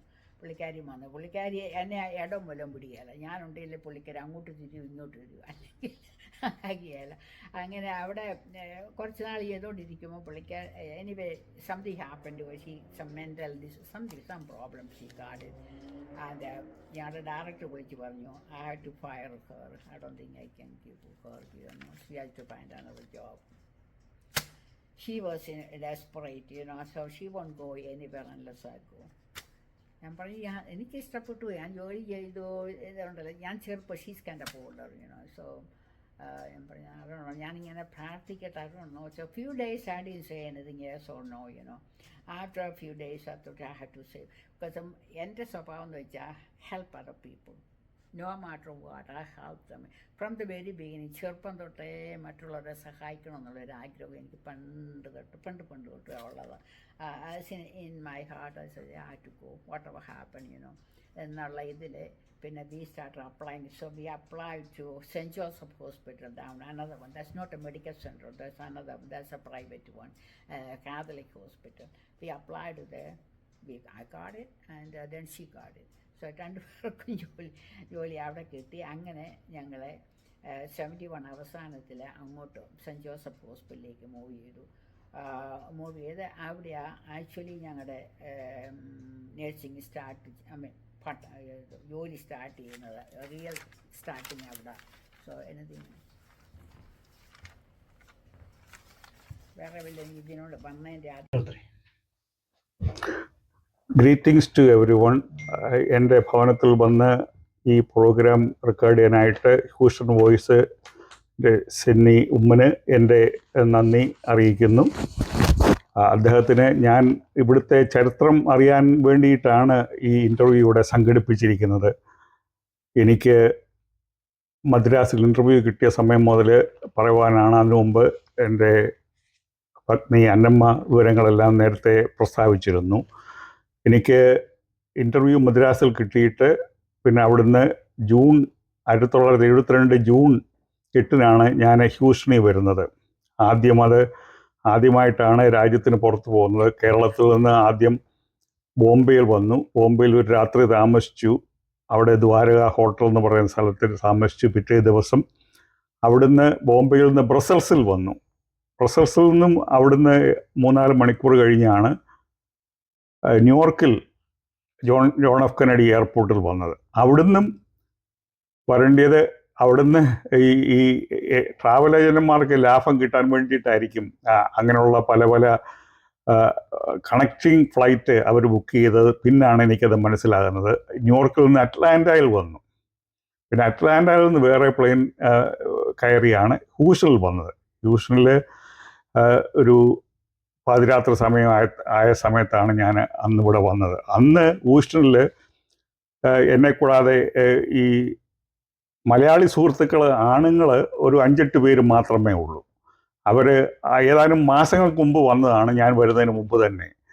അതിൽ പ്രധാനികളാണ് ഇവിടെ നിര്യാതനായ SK പിള്ള, വളരെ സാഹിത്യകാരനും നാടകൃത്തും നോവലിസ്റ്റും ഒക്കെയാണ്. സുപ്രസിദ്ധ, എല്ലാവർക്കും പരിചയങ്ങളാണ്. അല്ലെങ്കിൽ വിജയൻ പിള്ള എന്ന് പറയും, അദ്ദേഹം ഉണ്ടായിരുന്നു. പിന്നെ വേറെ 5-6 പേരെ ഊഷലുണ്ടായിരുന്നു. അത് വിചിത്രമെന്ന് പറയട്ടെ, ഊഷൽ വന്നപ്പോൾ തന്നെ എനിക്ക് വലിയൊരു പ്രതിസന്ധി പോലാണ് വന്നത്. ഈ ഏതാനും മാസങ്ങൾക്ക് ആകും തന്നെ ഇവിടുത്തെ 5-8 മലയാളികൾ അവർ 2 ഗ്രൂപ്പായിട്ട് തിരിഞ്ഞു. അപ്പോൾ എന്നെ എയർപോർട്ടിൽ നിന്ന് പിക്ക് ചെയ്യാൻ 2 ഗ്രൂപ്പുകാർ വന്നു. ഞാൻ ആരുടെ കയറുമെന്നുള്ളതാണ് ആദ്യത്തെ പ്രതിസന്ധി. ഞാൻ ഇന്ത്യയിൽ നിന്ന് ആദ്യമായിട്ട് വന്നതാണ്. അങ്ങനെ എനിവേ ഈ അന്നമ്മയുടെ കൂടെ ജോലി ചെയ്യുന്ന പൊന്നമ്മ പിള്ളയും അവരുടെ ഹസ്ബൻഡ് വിജയൻ പിള്ളയും SK പിള്ളയും അവരെയാണ് ഞങ്ങളുടെ അപ്പാർട്ട്മെൻറ്റ് അടുത്ത് താമസിക്കുന്നത്. അവിടെ കയറി ഭവനത്തിൽ വന്നു. അത് ആദ്യത്തെ കാര്യങ്ങളൊക്കെ പിന്നെ ഡ്രൈവിങ് നാട്ടിൽ നിന്ന് പഠിച്ചു എങ്കിലും റൈസ് യൂണിവേഴ്സിറ്റിയുടെ കോമ്പൗണ്ടിൽ ആദ്യം SK പിള്ള കൊണ്ടുപോയി, പിന്നെ അന്നമ്മയും കൊണ്ടുപോയി പല ഡ്രൈവിങ്ങിനുള്ള കാര്യങ്ങൾ പഠിച്ചു. പിന്നെ ഡ്രൈവേഴ്സ് ലൈസൻസ് കിട്ടി. അതിനുശേഷം പലരും അപ്പാർട്ട്മെൻറ്റിലാണ് താമസിക്കുന്നത്. എന്നാൽ ഈ അപ്പാർട്ട്മെൻറ്റിൽ നമ്മൾ പൈസ കൊടുക്കുന്നത് കൊണ്ട് അത് നമുക്കൊന്നും തിരിച്ച് കിട്ടുന്നില്ല. സാമ്പത്തികമായിട്ട് നമുക്കൊരു പ്രയോജനവുമില്ല. SK പിള്ളയ്ക്ക് അങ്ങനെയുള്ള ഒരു ദീർഘദൃഷ്ടി ഉണ്ടായിരുന്നുകൊണ്ട് അദ്ദേഹമാണ് ഇവിടെ ഹൂസ്റ്റണിൽ ഹരാൻ ക്ലർക്കിൽ ആദ്യമായിട്ട് ഭവനം വാങ്ങുന്നത്. അപ്പോൾ 30 കൊല്ലത്തെ മോർഗേജ് ആണെന്ന് പറഞ്ഞാലും അപ്പാർട്ട്മെൻറ്റ് കൊടുത്താൽ ഒന്നും കിട്ടുകയില്ല. 30 വർഷത്തിനകം നമ്മുടെ വീട് നമ്മൾ സ്വന്തമാകുമല്ലോ. അദ്ദേഹം ഭവനം വാങ്ങി. അതിനുശേഷം ഏതാനും മാസങ്ങൾക്ക് ശേഷം ഞാനും അദ്ദേഹം ഞങ്ങളോട് സംസാരിച്ചു. ഞാനും അടുത്ത് താമസിച്ച ഒരു തോമസ് ഈശോ തങ്കച്ചൻ എന്ന് പറയും, ഞങ്ങൾ ഒരുമിച്ച് ഹരാൻ ക്ലർക്കിൽ അവിടുന്ന് 2 മൈൽ അകലെയായിട്ട് ഭവനം വാങ്ങിച്ചു. അങ്ങനെ രണ്ടാമത് ഊഷൽ ഭവനം വാങ്ങുന്ന ഒരു ഫാമിലിയാണ് ഞങ്ങളുടേത്. അതിനുശേഷം മലയാളികളെല്ലാം ഹരാൻ ക്ലർക്ക് ഏറിയായി വന്നു. ഇപ്പോഴും കുറച്ച് ഫാമിലികൾ ഹരാൻ ക്ലർക്കിലുണ്ട്. ഒരു ചർച്ചുമൊക്കെ, ഓർത്തഡോക്സ് ചർച്ചും പല ചർച്ചുകളും പല ഗ്രൂപ്പുകളും അവിടെ ഇപ്പോഴും ഉണ്ട് എന്ന് ഞാൻ മനസ്സിലാക്കുന്നു. അതാണ്. അന്ന് ഹൂസ്റ്റണിൽ ജോലി കിട്ടാൻ വളരെ പ്രയാസമാണ്. ജോലി ആർക്കും ലഭിക്കുകയില്ല. വരുന്നവർ തന്നെ പലരും മറ്റ് സ്ഥലങ്ങളിലാണ്. ഇവിടുന്ന് ഡാളസ്, ഫിലദൽഫിയ, ചിക്കാഗോ, ന്യൂയോർക്ക് എന്നീ സ്ഥലങ്ങളിലേക്ക് പോയിക്കൊണ്ടിരിക്കുകയാണ്. അപ്പം ഈ 2 ഗ്രൂപ്പ് ആയതിൻ്റെ ഒരു പ്രയോജനം എനിക്കുണ്ടായത്, തമാശ എന്ന് പറഞ്ഞാൽ, പിറ്റേ ദിവസം ഞാൻ വന്ന് പിറ്റേ ദിവസം തന്നെ എതിർ ഗ്രൂപ്പിലുള്ള ഒരാൾ എന്നെ ഡ്രൈവിംഗ് പഠിപ്പിക്കാൻ വന്നു. പഠിപ്പിക്കേണ്ട ആവശ്യമൊന്നുമില്ല വേറെ. അപ്പം എന്നെ പഠിപ്പിക്കുക എന്ന പോയിട്ട് മറ്റേ ആളിനെ അവോയ്ഡ് ചെയ്തിട്ട് പഠിപ്പിച്ച് എൻ്റെ പ്രീതി കിട്ടാൻ വേണ്ടിയാണ്. അതുകൂടെ എന്നെ ജോലിക്കും കൊണ്ടുപോയി. ജോലി അന്വേഷിക്കാൻ കൊണ്ടുവന്നത് എവിടെയാണ്? 7-Eleven സ്റ്റോറ്, യൂട്ടോട്ടം, ഇങ്ങനെയുള്ള സ്റ്റോർ, മീറ്റ് കട്ടറായിട്ടും ഒക്കെയാണ് കൊണ്ടുവന്നത്. അപ്പം പിന്നാണ് ഇതൊക്കെ മനസ്സിലാകുന്നത്. ആദ്യം ഇവിടെ വന്ന മലയാളികൾ ഏറ്റവും MA LLB കഴിഞ്ഞ് വന്ന ഏക മലയാളി ഞാനാണെന്നാണ് എനിക്ക് തോന്നുന്നത്. പ്രത്യേകിച്ച് ഹൂസ്റ്റൺ ഏറിയയിൽ എനിക്ക് ഷുവറാണ്. അമേരിക്കയിലുണ്ടോ എന്ന് എനിക്കറിഞ്ഞുകൂടാ. അപ്പോൾ അതുകൊണ്ട് ഈ കൊണ്ടുപോയ ഒരാൾ തന്നെ ഏത് ഉദ്ദേശത്തിലാണ് എന്നെ ഈ സ്ഥലങ്ങളിൽ ആദ്യം ജോലി കിട്ടുമെന്നും പറഞ്ഞ് കൊണ്ടുപോയെന്ന് എനിക്ക് മനസ്സിലാകുന്നത്. എനിവേ, ചുരുക്കമായിട്ട് പറഞ്ഞാൽ അന്നമ്മയുടെ ഒരു പരിചയമുള്ള ഒരു സോഫി എന്നൊരാളുണ്ട്. ആ സോഫിയുടെ ഭർത്താവ് ഷാമുവിൽ, അവർ 2 പേരും മരിച്ചുപോയി. അവർ ഫസ്റ്റ് സിറ്റി ബാങ്കിലായിരുന്നു ജോലി ചെയ്യുന്നത്. അപ്പം ഞങ്ങൾ സാമിൻ്റെ ഭവനത്തിൽ പോയി കണ്ടു. അപ്പോൾ പിറ്റേ ദിവസം തന്നെ ഫസ്റ്റ് സിറ്റി ബാങ്കിൽ ഞാൻ പോയി ജോലിക്ക് അപേക്ഷിച്ചു. ദൈവത്തിൻ്റെ അത്ഭുതം എന്ന് പറയട്ടെ, എനിക്ക് അവിടെ ജോലി കിട്ടി. ഫസ്റ്റ് സിറ്റി ബാങ്ക് എന്ന് പറയുന്ന പല ബാങ്കുകൾ, അത് 1973 പല ബാങ്കുകൾ ടെക്സാസിൽ മേർജ് ചെയ്തിട്ട് അവസാനം ഇപ്പം JP മോർഗൻ ചേസ് ആയിട്ട് ലോകത്തിലെ ഏറ്റവും വലിയ ബാങ്കായ JP മോർഗൻ ചേസിൽ 2013 40 വർഷം ഞാൻ വർക്ക് ചെയ്തതിന് ശേഷം വിരമിച്ചു. അതാണ് ആ ചുരുക്കമായിട്ട് ഇവിടെ വന്നപ്പോഴത്തെ കഥ. അങ്ങനെ അവിടെ ജോലി കിട്ടിയത് കൊണ്ട് ദൈവകൃപയാൽ ആ ജോലി നഷ്ടപ്പെടാതെ പെൻഷൻ വരുന്നത് വരെയും റിട്ടയർമെൻറ്റ് വരെയും അങ്ങനെ ജോലിക്ക് പോകാൻ സാധിച്ചു. എന്നാൽ വേറെ പല ആൾക്കാർക്ക് ഊസ്റ്ററിലെ എക്കോണമിയൊക്കെ തകർന്നപ്പോൾ അവർ വേറെ മെഡിക്കൽ ഫീൽഡിൽ അൾട്രാസൗണ്ടും റെസ്പിറ്റോറി തിയറിസ്റ്റ് എക്സ്റേ ഇങ്ങനെയുള്ള പല മെഡിക്കൽ ഗ്രൂപ്പിലേക്ക് പോയി പല മലയാളികൾക്കും ജോലി ലഭിച്ചു. 1980കളാണ് ഓയിലിന് ഇവിടെ വില കുറഞ്ഞപ്പോൾ വലിയ എക്കണോമിക് ഡിപ്രഷൻ ഇവിടെ ഊഷ്ണി വന്നു. ഒത്തിരി പേര് ആ സമയത്താണ് മലയാളികൾ, ഇവിടെ ഉള്ള മലയാളികൾ തന്നെ പലരും Dallas, Oklahoma, New York, Philadelphia, Chicago എന്നീ സ്ഥലങ്ങളിലൊക്കെ കുടിയേർപ്പാർത്തത്. എന്നാൽ 80കൾ ഒരു കാലം കഴിഞ്ഞ് പിന്നെ ഇവിടെ ഹ്യൂസ്റ്റൺ കമ്പനി വളരെ പ്രസിദ്ധമാണ്. അതുകൊണ്ട് അവിടെ വളരെ സാധ്യത കിട്ടുന്നതുകൊണ്ട് അനവധി മലയാളികൾ പിന്നെ ഊഷ്ണിലേക്ക് തിരിച്ചു വരുവാൻ തുടങ്ങി. പിന്നെ ഇപ്പോഴും ഊഷ്ണിലേക്ക് വടക്ക് ഭാഗത്തു നിന്നുള്ള മലയാളികൾ തിരിച്ചു വന്ന് ഊഷ്ണിലെ അമേരിക്കയിലെ 4ാമത്തെ മെട്രോപൊളിറ്റൻ സിറ്റിയാണ്. ഹ്യൂസ്റ്റണിലെ തെക്ക് സൗത്തിലുള്ള 3-4 സിറ്റികൾ മലയാളികളാണ് ഇപ്പോഴും അവിടുത്തെ ജഡ്ജിമാരും അവിടുത്തെ മുനിസിപ്പൽ ചെയർമാന്മാരും. അങ്ങനെ നല്ല സ്ഥാനങ്ങളിൽ മലയാളികൾ അവിടെ ഊഷ്ണിലായിട്ട് എന്തുകൊണ്ടെന്നാൽ അവർ അനവധി പേര് വടക്കുനിന്ന് വന്ന് മലയാളികളുടെ വലിയൊരു കൂട്ടം തന്നെ ഊഷ്ണിലുണ്ട്. പല പല ഗ്രൂപ്പുകളുണ്ട്. ഇവിടെ തന്നെ പല അമ്പലങ്ങളുണ്ട്. ഹിന്ദുക്കൾക്ക്, ക്രിസ്ത്യാനികൾക്ക്, എല്ലാ സമുദായക്കാർക്കും അവരുടെ ചർച്ചുകളുണ്ട്.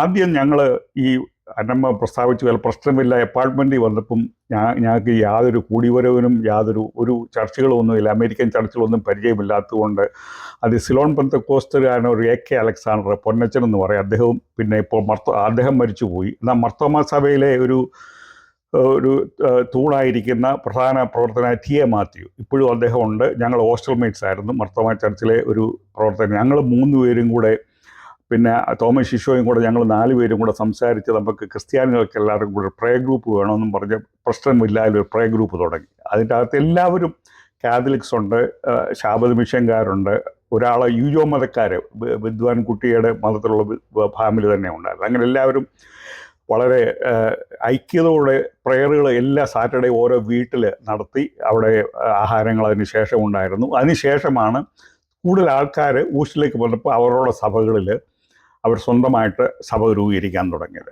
അത് ഭിന്നതയിലല്ല, സഭ രൂപീകരിച്ചുവെങ്കിലും അന്യോന്യം പോയി കൺവെൻഷനുമൊക്കെ സഹകരിക്കുമായിരുന്നു. അങ്ങനെ അന്ന് 75ലാണ് എൻ്റെ ഭവനത്തിൽ വെച്ച് ഇന്ത്യ ഭരണ ഞങ്ങൾ 5 ഫാമിലി കൂടി അവിടെ സ്ഥാപിച്ചത്. ഇന്ന് ഊഷ്ണിൽ ഭരണസഭയിലൊക്കെ 7 സഭകളുണ്ട്. അതുപോലെ തന്നെ അതേ സമയത്ത് തന്നെ പെന്തക്കോസ്തിൽ എൻ്റെ ഒരു കൂട്ടുകാരനായിരുന്ന പാസ്റ്റർ പെന്തക്കോസ്ത് സഭയും തുടങ്ങി. പിന്നെ അത് വളരെ വലുതായി. പിന്നെ അനവധി ഗ്രൂപ്പുകൾ, ഡസൻസ് ഓഫ് ഗ്രൂപ്പ്സുകൾ പിന്നെ വന്നു. ഇപ്പോൾ പ്രധാനമായിട്ട് IPC, വേറെ 3-4 പ്രബുദ്ധമായ പെന്തക്കോസ്ത് കൂടികളുണ്ട്. അതുപോലെ മർത്തോമ ചർച്ച് ട്രിനിറ്റി ആദ്യം ഉണ്ടായിരുന്നു. പിന്നെ അതിന് ശേഷം അവിടെ സൗത്തിൽ മർത്തോമ ചർച്ചും വളരെ വിജയകരമായിട്ട് നടക്കുന്നു. അതുപോലെ തന്നെ ഓർത്തഡോക്സ് ചർച്ച് ഹരാങ്കുളത്തിലുണ്ടായിരുന്നു. ഇപ്പോൾ സെൻറ്റ് തോമസ് ഓർത്തഡോക്സ് ചർച്ച് എല്ലാവർക്കും അറിയാമല്ലോ, 5th സ്ട്രീറ്റിലെ. അങ്ങനെ എല്ലാ സഭക്കാരും അവരെ മാന്യമായ രീതിയിൽ നല്ല ഭവനങ്ങൾ, ഇപ്പോൾ കഴിഞ്ഞ വർഷമാണെന്ന് തോന്നുന്നു CSI ചർച്ച്, CSIക്കാർ നല്ലൊരു മനോഹരമായിട്ടുള്ള ഒരു ബിൽഡിംഗ് ഉണ്ടാക്കി. ഇതെല്ലാം നമുക്ക് മലയാളികൾക്ക് അഭിമാനകരമായ കാര്യമാണ്. അതുപോലെ ഹിന്ദുക്കൾ തന്നെ ഇവിടെ പല ക്ഷേത്രങ്ങൾ, നമ്മുടെ കേരളത്തിലെ ഗുരുവായൂർ ക്ഷേത്രം, അതുപോലെ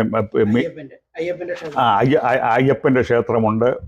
ഇപ്പം സങ്കടമോചൻ ഹനുമാൻ്റെ ക്ഷേത്രവും വരുന്നത് ഞാൻ കേട്ടു. ഇങ്ങനെ മീനാക്ഷി ക്ഷേത്രമുണ്ട്, മലയാളികളുടെ അല്ലെങ്കിൽ സൗത്ത് ഇന്ത്യൻസിൻ്റെയാണ്. അങ്ങനെ ഈ എല്ലാ മതത്തിൽ എല്ലാ മലയാളികളും ഇന്ത്യക്കാരും ഇവിടുത്തെ സമൂഹത്തിന്, അമേരിക്കൻ സമൂഹത്തിന് ഏറ്റവും മുതൽക്കൂട്ടായിട്ട് പ്രവർത്തിച്ചുകൊണ്ടിരിക്കുകയാണ്. അത് ഈ രാജ്യത്തിന് തന്നെ ഒരു നന്മയായിട്ടാണ് ഇരിക്കുന്നത്. അതുകൊണ്ട് എല്ലാ മേഖലകളും അവർ ഉന്നത നിലയിൽ പ്രാപിച്ചുകൊണ്ടിരിക്കുന്നു. അതാണ് എനിക്ക് മുമ്പേ പ്രസ്താവിച്ച പോലെ വീട് വാങ്ങിച്ച കാര്യം വലിയ ഒരു ധൈര്യമായിട്ടുള്ള സംഗതിയായിരുന്നു. മലയാളികൾ ആരും വീട് വാങ്ങിച്ചിട്ടില്ല. അപ്പോൾ മറ്റു മലയാളികൾ വന്ന് വളരെ ഭയപ്പെടുത്തി. അവരാദ്യം ഇവിടുത്തെ കണക്കിൽ അക്കൗണ്ടിൽ വിവിധ ആൾക്കാർ പോലും കണക്ക് കൂട്ടി. അന്ന് എൻ്റെ ആ വീടിന് 3 ബെഡ്റൂം ഹൗസ് നല്ലൊരു വീടാണ്. മന്ത്ലി പേയ്മെൻറ്റ് നിങ്ങൾക്ക് വിശ്വസിക്കാൻ പറ്റുന്ന പ്രയാസമാണ്. $165 മന്ത്ലി പേയ്മെൻറ്റ്.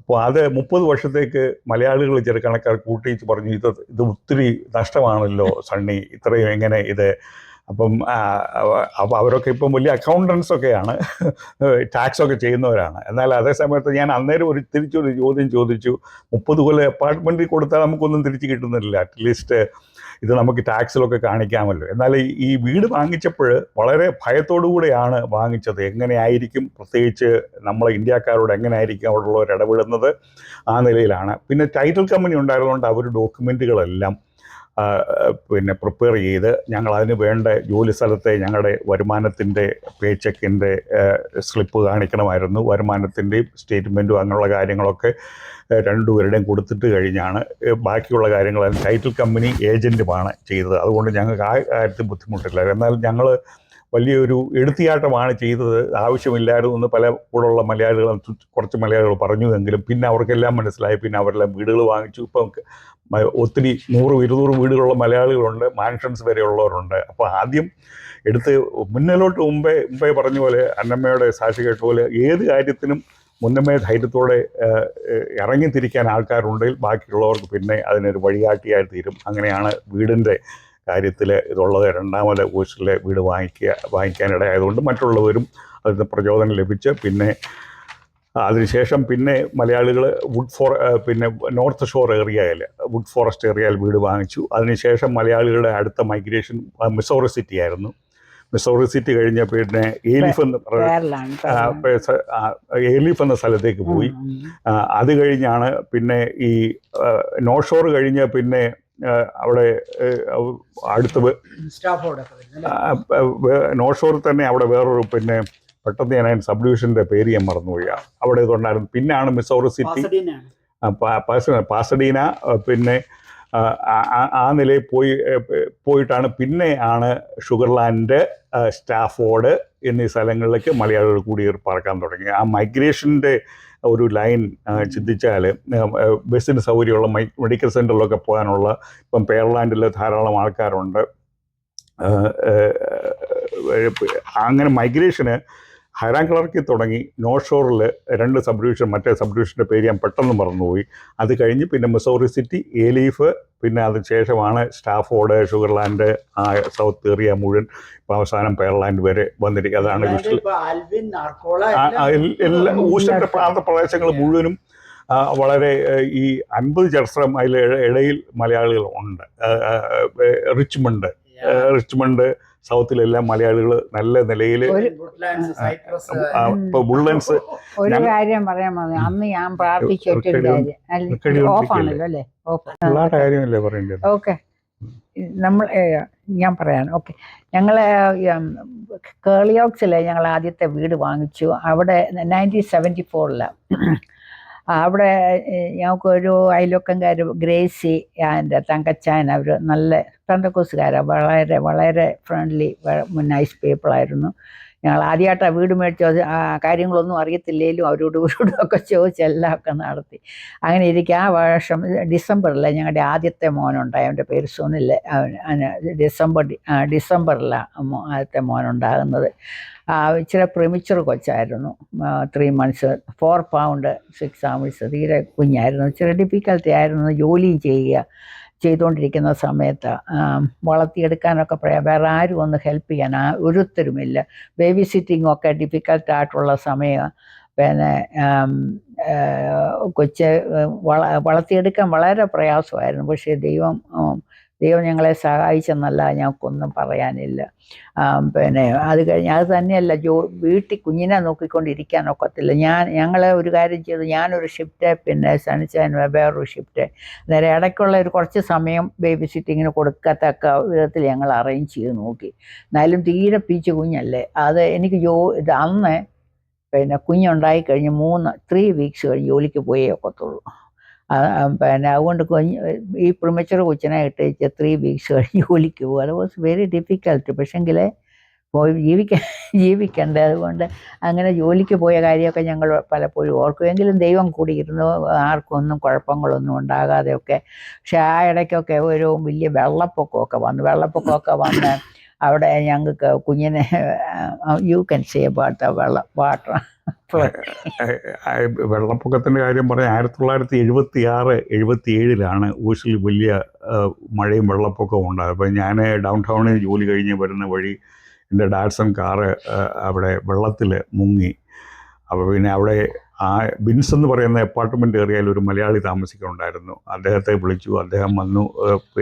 അദ്ദേഹം ആ കാറിൽ കൂടെ വേറെ വഴിയായിട്ട് സൗത്ത് പോസ്റ്റ് സ്റ്റോക്ക് വഴിയായിട്ട് വന്ന് വീട്ടിൽ നടന്ന് കുറച്ച് വെള്ളത്തിൽ കൂടെ നടന്നാണ് വന്നത്. അപ്പം അയലോക്കത്തെ മൂത്ത മകൻ അയലോക്കത്തെ ഒരു സഹോദരിയുടെ ഗ്രേസിയുടെ ഭവനത്തിലായിരുന്നു ബേബി സിറ്റിങ്. അവിടെ ഞങ്ങൾ രാത്രി വന്ന് അങ്ങനെ പിറ്റേ വർഷം അതുപോലെ വന്നു. അതുകൊണ്ടാണ് ഞങ്ങൾ അവിടെ നിന്ന് വീട് വിറ്റയിച്ച് അവിടെ നിന്ന് നോർത്തിലേക്ക് west road area 45 west road ഏരിയയിലേക്ക് പോകാൻ കാര്യം തന്നെ ആ 2 വർഷം വെള്ളപ്പൊക്കം വന്നതുകൊണ്ടാണ്. അപ്പോൾ അവിടെ ക്രോണിക്കിളുണ്ടായിരുന്ന വെള്ളപ്പൊക്കം കയറിയ ആ സബ് ഡിവിഷൻ്റെ എല്ലാം പേരുകളും സ്ട്രീറ്റിൻ്റെ ഏരിയയുടെ എല്ലാം അതെല്ലാം ഞാൻ നോക്കി മനസ്സിലാക്കി സേഫസ്റ്റ് ഇത് സ്ഥലം ഇതാണ്, ആ നോർത്താണെന്ന് മനസ്സിലാക്കി അങ്ങനെ അന്ന് മൂവ് ചെയ്തതാണ്. അവിടെ നെക്സ്റ്റ് ഞാൻ പറയാം. പിന്നെ കൊച്ചിങ്ങനെ 1975 പിന്നെ ഞങ്ങൾ ഓരോരുത്തരെ കൊണ്ടുവരാനും എടുക്കാനുമുള്ള ഇതുണ്ടായി. ആ സമയത്തേക്ക് പിന്നെ ഈ ലോ ചേഞ്ച് ചെയ്തു. നമ്മുടെ റിലേറ്റീവ്സ് നേഴ്സസ് ആയിട്ടുള്ളവരെ വേണമെങ്കിൽ കൊണ്ടുവരാൻ. എൻ്റെ ഒരു നീസുണ്ട്, അവർക്ക് ഇച്ചിരി പ്രശ്നമുള്ള ആ കൊച്ച് ഇവിടെ നഴ്സിങ്ങിന് ഞാൻ നേരത്തെ പറഞ്ഞു വിട്ടാണ്, ബോംബെ പഠിച്ചുകൊണ്ടിരിക്കുക. അതിന് 4th ഇയറിലുള്ളപ്പോൾ ഞാൻ കൊച്ചിനെ ഇവിടെ കൊണ്ടുവരാൻ വേണ്ടിയിട്ട് സ്പോൺസർ ചെയ്തു. നേരത്തേക്ക് 75 ആയപ്പോഴത്തേക്ക് അതിന് ആ ബോർഡ് പാസ് കഴിഞ്ഞപ്പോഴേ അതിന് ഇത് കിട്ടി. പിന്നെ അന്നേരത്തെ എല്ലാം റെഡിയാക്കാൻ വെച്ചിരുന്നത് കൊണ്ട് ഷീക്കോട്ടെ ബീസ്. അതുകൊണ്ട് ആ 75 അവിടെ പേര് സൂസി എന്ന് പറയാം. വന്നക്കുറിച്ച് അറിയാതിരിക്കാം. എനിവേ ഇവിടെ 75 വന്നു. 75 അങ്ങനെ ആദ്യത്തെ ഞങ്ങളുടെ ഫാമിലിയിൽ നിന്ന് ആദ്യത്തെ 2 ഫാമിലി ആദ്യത്തെ ആള് വിളിക്കാൻ. അതോ കുഞ്ഞമ്മണിയാണോ? കുഞ്ഞമ്മണി അതിന് മുമ്പ് വരും. Same way my cousin's wife, first cousin, she's just like my own brother, we like, anyway, she was in Germany. So if I'm talking about, she's my first cousin's wife. If I bring her, so I can bring my cousin, right? So then പുള്ളിക്കാരി ജർമ്മനിയിൽ നിന്ന് ഞങ്ങൾക്കൊരു job letter ഉണ്ടാക്കിപ്പിച്ച് കൊടുത്ത് പുള്ളിക്കാരി ജർമ്മനിയിൽ നിന്ന് പുള്ളിക്കാരി ആ സമയത്ത് വന്നു. So she came in she came 75. So that's a first relatives we have. പിന്നെ then Susie, that's my nurse, these two came in 75. 2 പേരും വന്ന കാര്യമാണ്. So now you can start. ഇന്നൊക്കെ എയർപോർട്ടിൽ വന്ന ഉടനെ ഗ്രീൻ കാർഡ് കിട്ടുമായിരുന്നു അല്ലേ? ഗ്രീൻ കാർഡ് കിട്ടിയാലേ പറ്റുമായിരുന്നു, കിട്ടിയിട്ടേ വരാൻ പറ്റുമായിരുന്നു, അല്ലാത്തവർക്ക് വരാൻ പറ്റിയില്ലായിരുന്നു. ഗ്രീൻ കാർഡ് അവിടുന്ന് എല്ലാം റെഡി ആയി മാത്രമേ പറ്റൂ. അല്ലാതെ എയർപോർട്ടിൽ വരുമ്പോൾ അത് അവർ എൻ്റെ ഒരു കാർഡ് ഒഫീഷ്യലി തരുമെന്നേ ഉള്ളൂ. എല്ലാം ഒരു എല്ലാം നേരത്തെ ഇവിടെ വന്നിട്ട് ഒരു പരിപാടിയുമില്ല, ശേഷമാണ്. Number everything is here. Except us, ഞങ്ങൾക്ക് they applied for us. Right.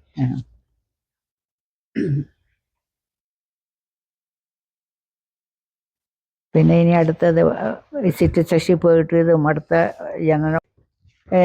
In 1977, our second son Jason was born.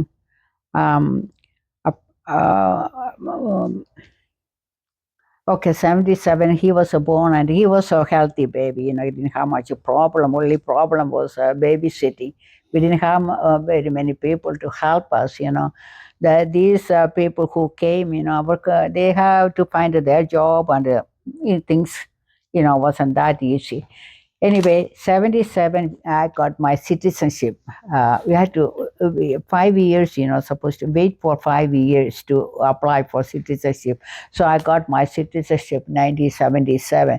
As soon as I got the citizenship, I applied to sponsor my siblings, especially my younger brother. He was in college. He just finishing, I want to bring him first, So I applied for my younger, his John Varghese, and we call him Unyoti. Anyway, he came in 1978, right? Yeah, he came in 1978. I was so excited to see, the first person from family. 77. Yeah. Anyway,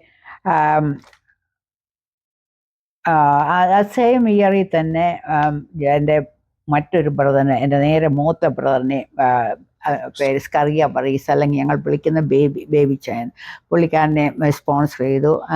അന്നൊക്കെ ഈ immigration കിട്ടാനായിട്ട് വളരെ ഈസിയാണ്. ഇങ്ങനെ sponsor ചെയ്യുമ്പോൾ 3 to 6 months കിട്ടും. അങ്ങനെ പെട്ടെന്ന് പുള്ളിക്കാരന് കിട്ടി. 78 പുള്ളിക്കാരനും വരാൻ സാധിച്ചു. അങ്ങനെ ഞങ്ങളുടെ പിന്നെ അവരുടെയൊക്കെ ലൈഫ് സ്റ്റാർട്ട് ചെയ്ത് ജോലിക്ക്, ആണുങ്ങൾക്കൊക്കെ ജോലിക്ക് കിട്ടാൻ വളരെ പ്രയാസമാണ്. എങ്കിലും ചെറിയ ചെറിയ ജോലികളൊക്കെ കിട്ടി. ഓക്കെ, അത് കഴിഞ്ഞ പിന്നെ അത് കഴിഞ്ഞ് ആ സമയത്ത് same time okay, we have A small houses. ഈ ഹൗസ് നോട്ട് അത്ര വലിയ വീടുകളൊന്നും അല്ലല്ലോ. അപ്പോൾ എല്ലാവരും കൂടിയൊക്കെ തിങ്ങിയൊക്കെ ഞങ്ങൾ താമസിച്ചു. ഞങ്ങൾ ആ സമയത്ത് എൻ്റെ ബ്രദറിന് ഒരു ജോലി ഇവിടെ നോർത്തിൽ കിട്ടി. നോർത്തിൽ ഒരു Hughes company, Hughes company, TST, അവിടെ ജോലി കിട്ടി. അങ്ങനെ ഇവിടം വരെ ഡ്രൈവ് ചെയ്യുക. അന്നേരം ഞങ്ങൾക്ക് എനിവേ നോർത്തിലോട്ട് മൂവ് ചെയ്യാൻ ഞങ്ങൾ പ്ലാൻ ചെയ്തിരിക്കുകയായിരുന്നു. അങ്ങനെ ഞങ്ങൾ പെട്ടെന്ന് അവിടുത്തേതെല്ലാം അവിടെ നോർത്ത് ഈസ്റ്റ്, സൗത്ത് ഈസ്റ്റിലെ കേരളയോക്സിലെ വീട് വിറ്റേച്ച് ഞങ്ങൾ നോർത്തിലേക്ക് മൂവ് ചെയ്യുന്നു. അത് 79 ഞങ്ങൾ ഇങ്ങോട്ട് മൂവ് ചെയ്ത് ഇവിടെ വീട് മേടിച്ചു. എയർപോർട്ടിനടുത്താണ്, പിന്നെ ഞങ്ങളുടെ ചർച്ച് അടുത്താണ്, പല കാര്യങ്ങൾ അടുത്താണ്. ഇവിടെയൊക്കെ new area, was very nice area. ഇവിടെയൊന്നും അധികം വലിയ പോപ്പുലേഷനൊന്നും അന്നേരം ഇല്ലായിരുന്നു. വുഡ്ലൻഡ്സൊക്കെ അങ്ങ് കാട് കയറി കിടക്കുന്ന സമയമായിരുന്നു. അങ്ങനെ അവിടെ ഞങ്ങൾ വന്നു. പിന്നെ പോലെ okay.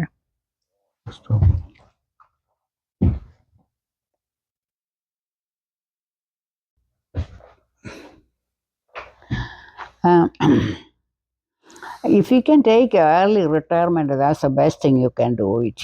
You can spend more time with your grandchildren. That's a joy, really. So we have 8 grandchildren. They are joy when we see it, If you can spend time with them. Also, you can teach them a lot of, biblical or good things, and, a lot of different things we can teach them. That's amazing. And also you can do my desire was to do a volunteer work. I really want to do volunteer work. That's what I was thinking, for the furtherance of Almighty God. That was my aim, but nothing, it didn't happen. അതുപോലെ എപ്പോഴും ഞാൻ ഓർക്കും, ഞാനും എൻ്റെ കുടുംബവും യഹോവയെ സേവിക്കുക. അതായത് പല വിധത്തിൽ ദൈവത്തെ പ്രസാദിപ്പിക്കാനുള്ള ജോലി ചെയ്യുക, കുഞ്ഞുങ്ങളെ അതിൽ പഠിപ്പിക്കുക. പക്ഷെ what happened was, as soon as I retired, one after one, something happened, I got sick and he got sick. I have some called gastroparesis, that was really pretty bad, shocked me. And ദൈവത്തിന് പിന്നെ കുറച്ചുകൂടെ ജീവിച്ചിരിക്കാൻ ഹിതമുണ്ടായിരുന്നു. അതുകൊണ്ട്, അല്ലെങ്കിൽ doctors told me, you are not going to come back. Are you afraid to die? I said, no, I'm not afraid to die. Only thing, I don't want to live like a sick patient and lie down and I don't want somebody to come and help you and change it. No, that's I don't want. But I'm ready to go. But you won't believe it, So they tried different medicine. Finally, there was one medicine, it started working. They started couldn't believe. The main thing is the power of prayer. Number one is work, prayer. Lot of people, some people came here and kneel down and pray. Some people pray here and there, It's not just saying, but was of real power, prayer, power of prayer, that's what happened.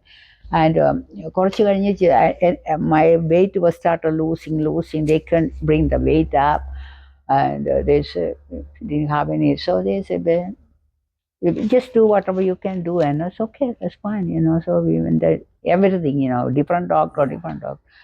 Finally, yes, I can feel it started working. The medicine is it's a ban from here. You can get it. So I had to get it from Canada, UK, and also India. You can get it from India.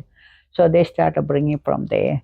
And we have a missionary called, his name, he just passed away, Jim Gillette.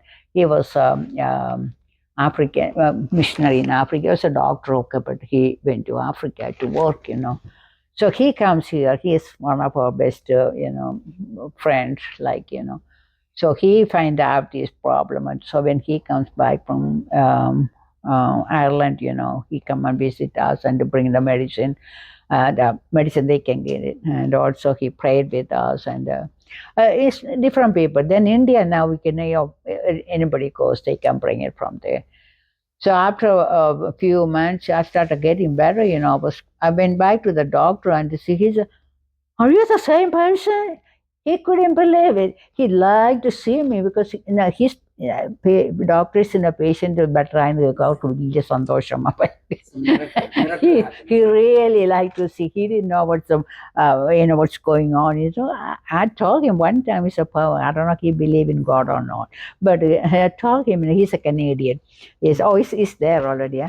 Yeah, so so much better. I'm feeling started getting my weight started gaining. Now is more weight than I supposed to.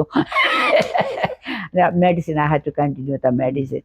Then what happened was, when I wasn't getting enough minerals and nothing. I wasn't eating at all, nothing, no water. I don't want it to, no taste. No വിശപ്പില്ലെല്ലാം കഴിക്കാൻ പോകും. So just a little bit, they had to push me to eat. So anyway, what happened was all the minerals, everything gone. So I had a spontaneous fracture, the knee fracture. Knee fracture, they say it's a spontaneous fracture. Anyway, that was a COVID. The COVID was severe. They couldn't do anything. And also they said it's going to heal by itself, 3 months. 3 months waiting. So we waited about 3 months. Nothing happened. It looked like getting worse. I couldn't walk much and I was using crutches. Anyway, after 3 months, I think I had to have surgery. They did that, the total knee replacements. But it didn't work very well. Surgery was okay, but I never been pain-free. I have a nerve is kind of rejecting that, not rejecting, reacting. So I have pain ever since, So I still have it. Still have it. That's what I'm saying. So I couldn't go and do the work. Maybe I'm just saying that's a God's will. Maybe I don't want to do anything. അതിന്റെ ഇപ്പോഴും ആ പഴയ കൂട്ടുകാരെ 60s 70s കൂട്ടുകാരെയൊക്കെ ആരെയൊക്കെ വിളിക്കാറുണ്ടോ? എൻ്റെ 2 പേര് ഇവിടെ ഉണ്ട്. വളരെ ഏറ്റവും ഇന്റിമേറ്റഡ് ആയ എനിക്ക് പഴയ കൂട്ടുകാരിൽ ആരെയാ ഒരു പേര് പറയാനുണ്ടെങ്കിൽ? അവിടെയുണ്ട് ഒരു മേരിക്കുട്ടിയുണ്ട്. റേച്ചൽ ജോർജ് എന്ന് പറഞ്ഞ ഒരാളുണ്ട്. പുള്ളിക്കാരി അങ്ങ് നാട്ടിൽ ഇപ്പൊ എവിടെയാന്ന് പോലും അറിയത്തില്ല. അങ്ങ് പോയി ഗൾഫിൽ പോയായിരുന്നു. ഗൾഫിൽ നിന്ന് വന്നു കഴിഞ്ഞ് ജോർജിന്റെ വീട് എവിടെയായിരുന്നു? കോട്ടയത്തെ. കോട്ടയത്ത് എവിടെയാ? കോട്ടയത്ത് എവിടാന്ന് ചോദിച്ചാൽ ഈ വീഡിയോ കാണുകയാണെങ്കിൽ റേച്ചൽ ജോർജ് ഒന്ന് കോൾ ചെയ്യണം പറയുന്നത്. അതെ അത് ഇനിയിപ്പോ എവിടെയാന്ന് അറിയത്തില്ല. കല്യാണം കഴിച്ചു. പിന്നെ ഒരു late 70s. പിന്നെ ഒരു റേച്ചൽ ഒരു അന്നമ്മ മാത്യു എന്ന് പറഞ്ഞു. അത് വളരെ അതിന് ഒരു പ്രോബ്ലം വന്ന അതിനെ അങ്ങ് വിട്ടു. പക്ഷെ വാസ് വെരി നൈസ് പേഴ്സൺ, അതുണ്ടായിരുന്നു. പിന്നെ കുറെ വേറെ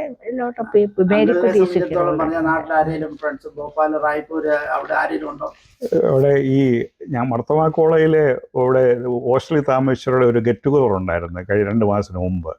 അപ്പോൾ എനിക്ക് വേണ്ടിയിട്ട് അവർ യൂട്യൂബിൽ അത് ബ്രോഡ്കാസ്റ്റ് ചെയ്ത് ലൈവ് കാണിച്ചു. അവിടെ വലിയ തിരുമേനി ഇപ്പോഴത്തെ മർത്തോമായിലെ ഞങ്ങളുടെ ഹോസ്റ്റൽ മേറ്റ് ആയിരുന്നു. അദ്ദേഹം ഉദ്ഘാടനം ചെയ്തു. പിന്നെ ഒരു chemistry professor Mathew P Thomas, പുള്ളി ഞങ്ങളുടെ വാർഡനുമായിരുന്നു. അവർ അങ്ങനെ 19 പേര് കൂടി പിന്നെ ഞാനൊരു ലെറ്റർ അവിടെ കൊടുത്തു. അവരത് വായിച്ചു.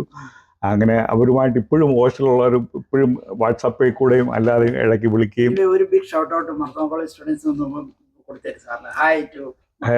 Hi to all Marthoma students, just like our principal used to say, Reverend T.C. Thomas, Marthoma College has a tradition, and Marthoma College has produced a lot of great men in 5 continents, and wherever they went, they excelled in their profession.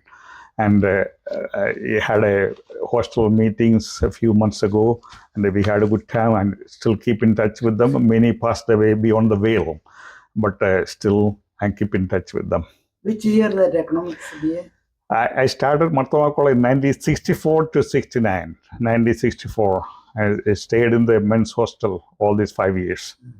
And so I had then another thing also, Congress leader C.T. Kurula was my roommate, and then Ummanchandi and Hassan and others used to come and visit, and we used to know all those people. And I was a political activist also, and went to North India. I lost all the political legs. So കോർബയിൽ ഏത് കോളേജിലായിരുന്നു? Corbyl is a SBR college. It's a economics. MES college, law college. ഇപ്പോൾ അതിന്റെ പേരെല്ലാം മാറിച്ചെന്ന അതിന്റെ ഞാൻ 2009 I went there and ഞാൻ മധ്യപ്രദേശിൽ 15 വർഷം ഉണ്ടായിരുന്നു. ഏത് സ്ഥലത്തായിരുന്നു? ഞാൻ ഭോപ്പാലിലായിരുന്നു. ഇവിടെ ഭോപ്പാലുകാർ എത്രയോ ഭോപ്പാലുകാരാ ഇവിടെ മുഴുവനുള്ളത്. ഞാൻ ജോലി ചെയ്യുമ്പോൾ ഈ ഛത്തീസ്ഗഡ് ഇല്ലായിരുന്നു. ഇല്ലായിരുന്നു, എനിക്കറിയാം. ഞാൻ നമ്മൾ പഠിക്കുമ്പോഴും ഛത്തീസ്ഗഡിലായിരുന്നു, മധ്യപ്രദേശായിരുന്നു. റായ്പൂർ, ബിലാസ്പൂർ, കോർബയിൽ, NTPC, ബാൽക്കോ. കോർബയിലായിരുന്നു എന്റെ ബ്രദർ എഞ്ചിനീയർ തോമസ് എന്ന് പറയും, TJ തോമസ് എന്ന് പറയും. കോർബയിൽ ദറിയിൽ അവിടെ ഡെറി ഡാം ഉണ്ടായിരുന്നു, ഹസ്ദേവ് ഡാം എന്ന് പറയുന്നത്. ഹസ്ദേവ് കോർബയിൽ അന്നേരം നമ്മുടെ ഇത് ബോട്ടിൽ പോകണമായിരുന്നു, പിന്നെ പാലമൊക്കെ ആയി കോർബയിൽ ദറിയിലേക്ക് പോകാനായിട്ട്. കോർബയിലായിരുന്നു, പിന്നെ ദറിയിലായിരുന്നു അവിടെ ചേട്ടന്റെ ഇതൊക്കെ ഉള്ള. ഇപ്പം ബിലാസ്പൂരിലുണ്ട്. പുള്ളി 90 ഓൾമോസ്റ്റ് 90 years old. എനിക്ക് 2-3 പേരുടെ പേര് പറയാനുണ്ട്. Thank you for doing this video. Thank you. May God bless your endeavor and Houston Voice. And this is a Houston Voice. You connecting all these people, and a tremendous job you are doing in Sydney, and appreciate very much. And my all wishes to our Malayali community here. We are bringing out successful people as well as average people to this channel, to share their life, what That's they true. were doing in America. From outside world it was a very green land. Really right. Okay. Past green pastures, but but very what hard you are saying, work. what is, our struggle. The struggle. Car damage, Yeah, it's one hard. lady alone, doing the whole settlement. Right now, everybody has എല്ലാരും ബന്ധത്തിൽ എല്ലാരും ഉണ്ട്. ഇപ്പൊ Main thing ഊറുണ്ട്. Main thing they don't. Now on a call, people come on. ഇപ്പൊ GPS ഉണ്ട്, എവിടെയെങ്കിലും പോണേ ജോലി അന്വേഷിച്ചൊക്കെ പോകുമ്പോ ഉണ്ടല്ലോ. ഇവിടെ പിന്നെ ഗ്യാസ് സ്റ്റേഷനിൽ It's on, right? Is it on? Okay, I have a few more things for the children or the young generation. Okay, I want them to read 1 Samuel chapter 7 and verse 12, and also Psalm 46 and 5, and Deuteronomy 6, chapter 6, verse 10 to 12. I wanted all of you to learn. I don't have time to read it. It's really, really a blessing, അതുപോലെ അങ്ങനെ അടുത്ത generation ഒരു നല്ല തലമുറയെ കാണാൻ ഞങ്ങൾക്ക് വളരെ ആഗ്രഹമുണ്ട്. ദൈവം എല്ലാവരെയും അനുഗ്രഹിക്കട്ടെ. ഇങ്ങനെ ഒരു ചാൻസ് തന്നതിന് വളരെ സന്തോഷമുണ്ട്. ദൈവം അനുഗ്രഹിക്കട്ടെ എന്ന് മാത്രമേ പറയാനുള്ളൂ.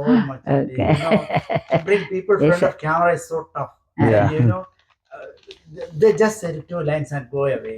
Right. But if you wish to tell more and more, means I am bringing. This is a treasure, because we are going to pass away from here, Right. Then for the future We generations, wanted to the next generation to Absolutely. learn, to go. Houstonle ആദ്യത്തെ മലയാളികളാണ്. Yeah. The first one, Yeah, first It's a one, lot of God. It's success. all God's doing, not us. You have to think about it. God has a purpose. God has a purpose. Everyone just gone to school and they studied and they went out, Yeah. But you had a dream. Yeah. The thing is, you think you did something. Everybody go, I thank you for doing this. I say, all glory go to God, not your. ദൈവം ഒരു വഴി തുറന്നു തന്നിട്ടാ, അല്ലാതെ നമ്മുടെ ഞാൻ മുട്ടുക്കിയായിട്ട് ഞാൻ no, I would never wanted to, to hear that, ആദ്യം വന്ന് ഇറങ്ങി ഫോൺ വിളിക്കാൻ നിക്കൽ വിളിച്ചപ്പം ഒന്നും അറിയത്തില്ല. What nickel what dime you do not know. I don't know. ഞങ്ങൾ പോലും അമേരിക്ക വന്നിട്ട് ഇത്രയും ലേറ്റസ്റ്റ് ആയിട്ട് വന്നിട്ട് പോലും ഒരു ടോളില് അവര് അവിടെ കോയിൻ ഇടാൻ പറയും. ഞങ്ങൾ ചോദിച്ചു ഏത് coin, what coin, where we get coin, അവര് പറയട്ടെ $1 ഇടുക അല്ലെ നിക്കൽ ഡൈം ഇതെന്താ നമ്മുടെ ഇല്ലെന്നിട്ട് കോയിൻ ഉണ്ടോ, Just like another planet പോകുന്ന പോലെ. Just like That's what I thought, another plan.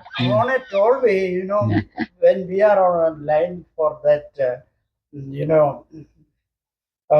toll plaza, Yeah. and whole line building up. Yeah. because we are stranded. We do not know what to do. Like you അത് ശരി. ആ. know, easy tag ഇല്ല, കാരണം ഞങ്ങൾ history വന്നതല്ലേ ഉള്ളൂ. ആ, ഓ ഓ ഓ You ഓ. know, so much struggle at the beginning. അപ്പോൾ നമ്മൾ ഏത് കോയിൻ എന്തോ കോയിൻ അറിയാമല്ലോ.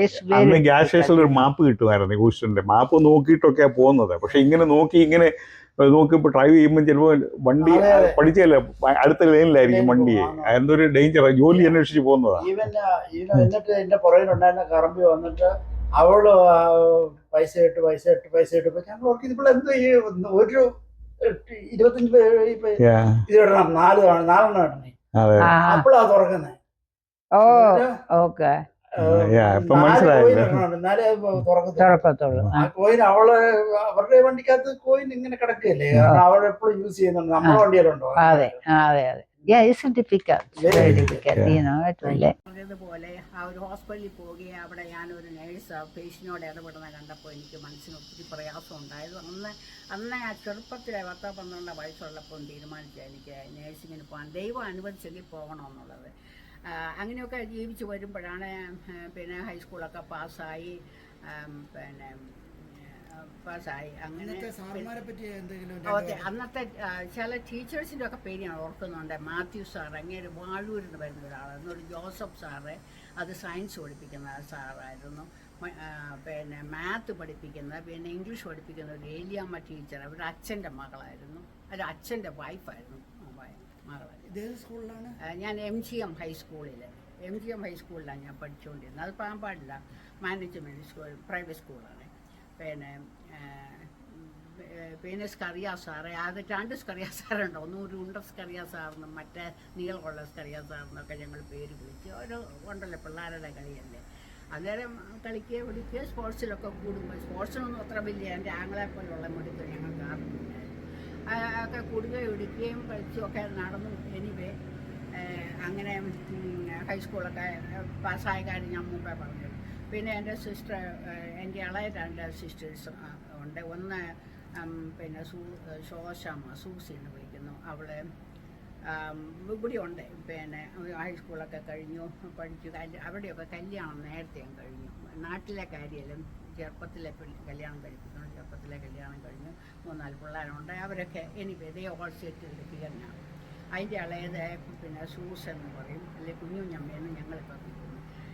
പുള്ളിക്കാരിയെ കല്യാണമൊക്കെ ചെറുപ്പത്തിലെ പഠിച്ചു എല്ലാം കഴിഞ്ഞ് അവരൊക്കെ ടൈപ്പിങ്ങും അതുപോലെ ചെറിയ ചെറിയ കാര്യങ്ങളൊക്കെ പഠിച്ചുള്ളൂ. അധികമൊന്നും കോളേജിലൊന്നും അധികം നാളൊന്നും പോയില്ല. അത് ചെറുപ്പത്തിലെ കല്യാണവും കഴിച്ചു.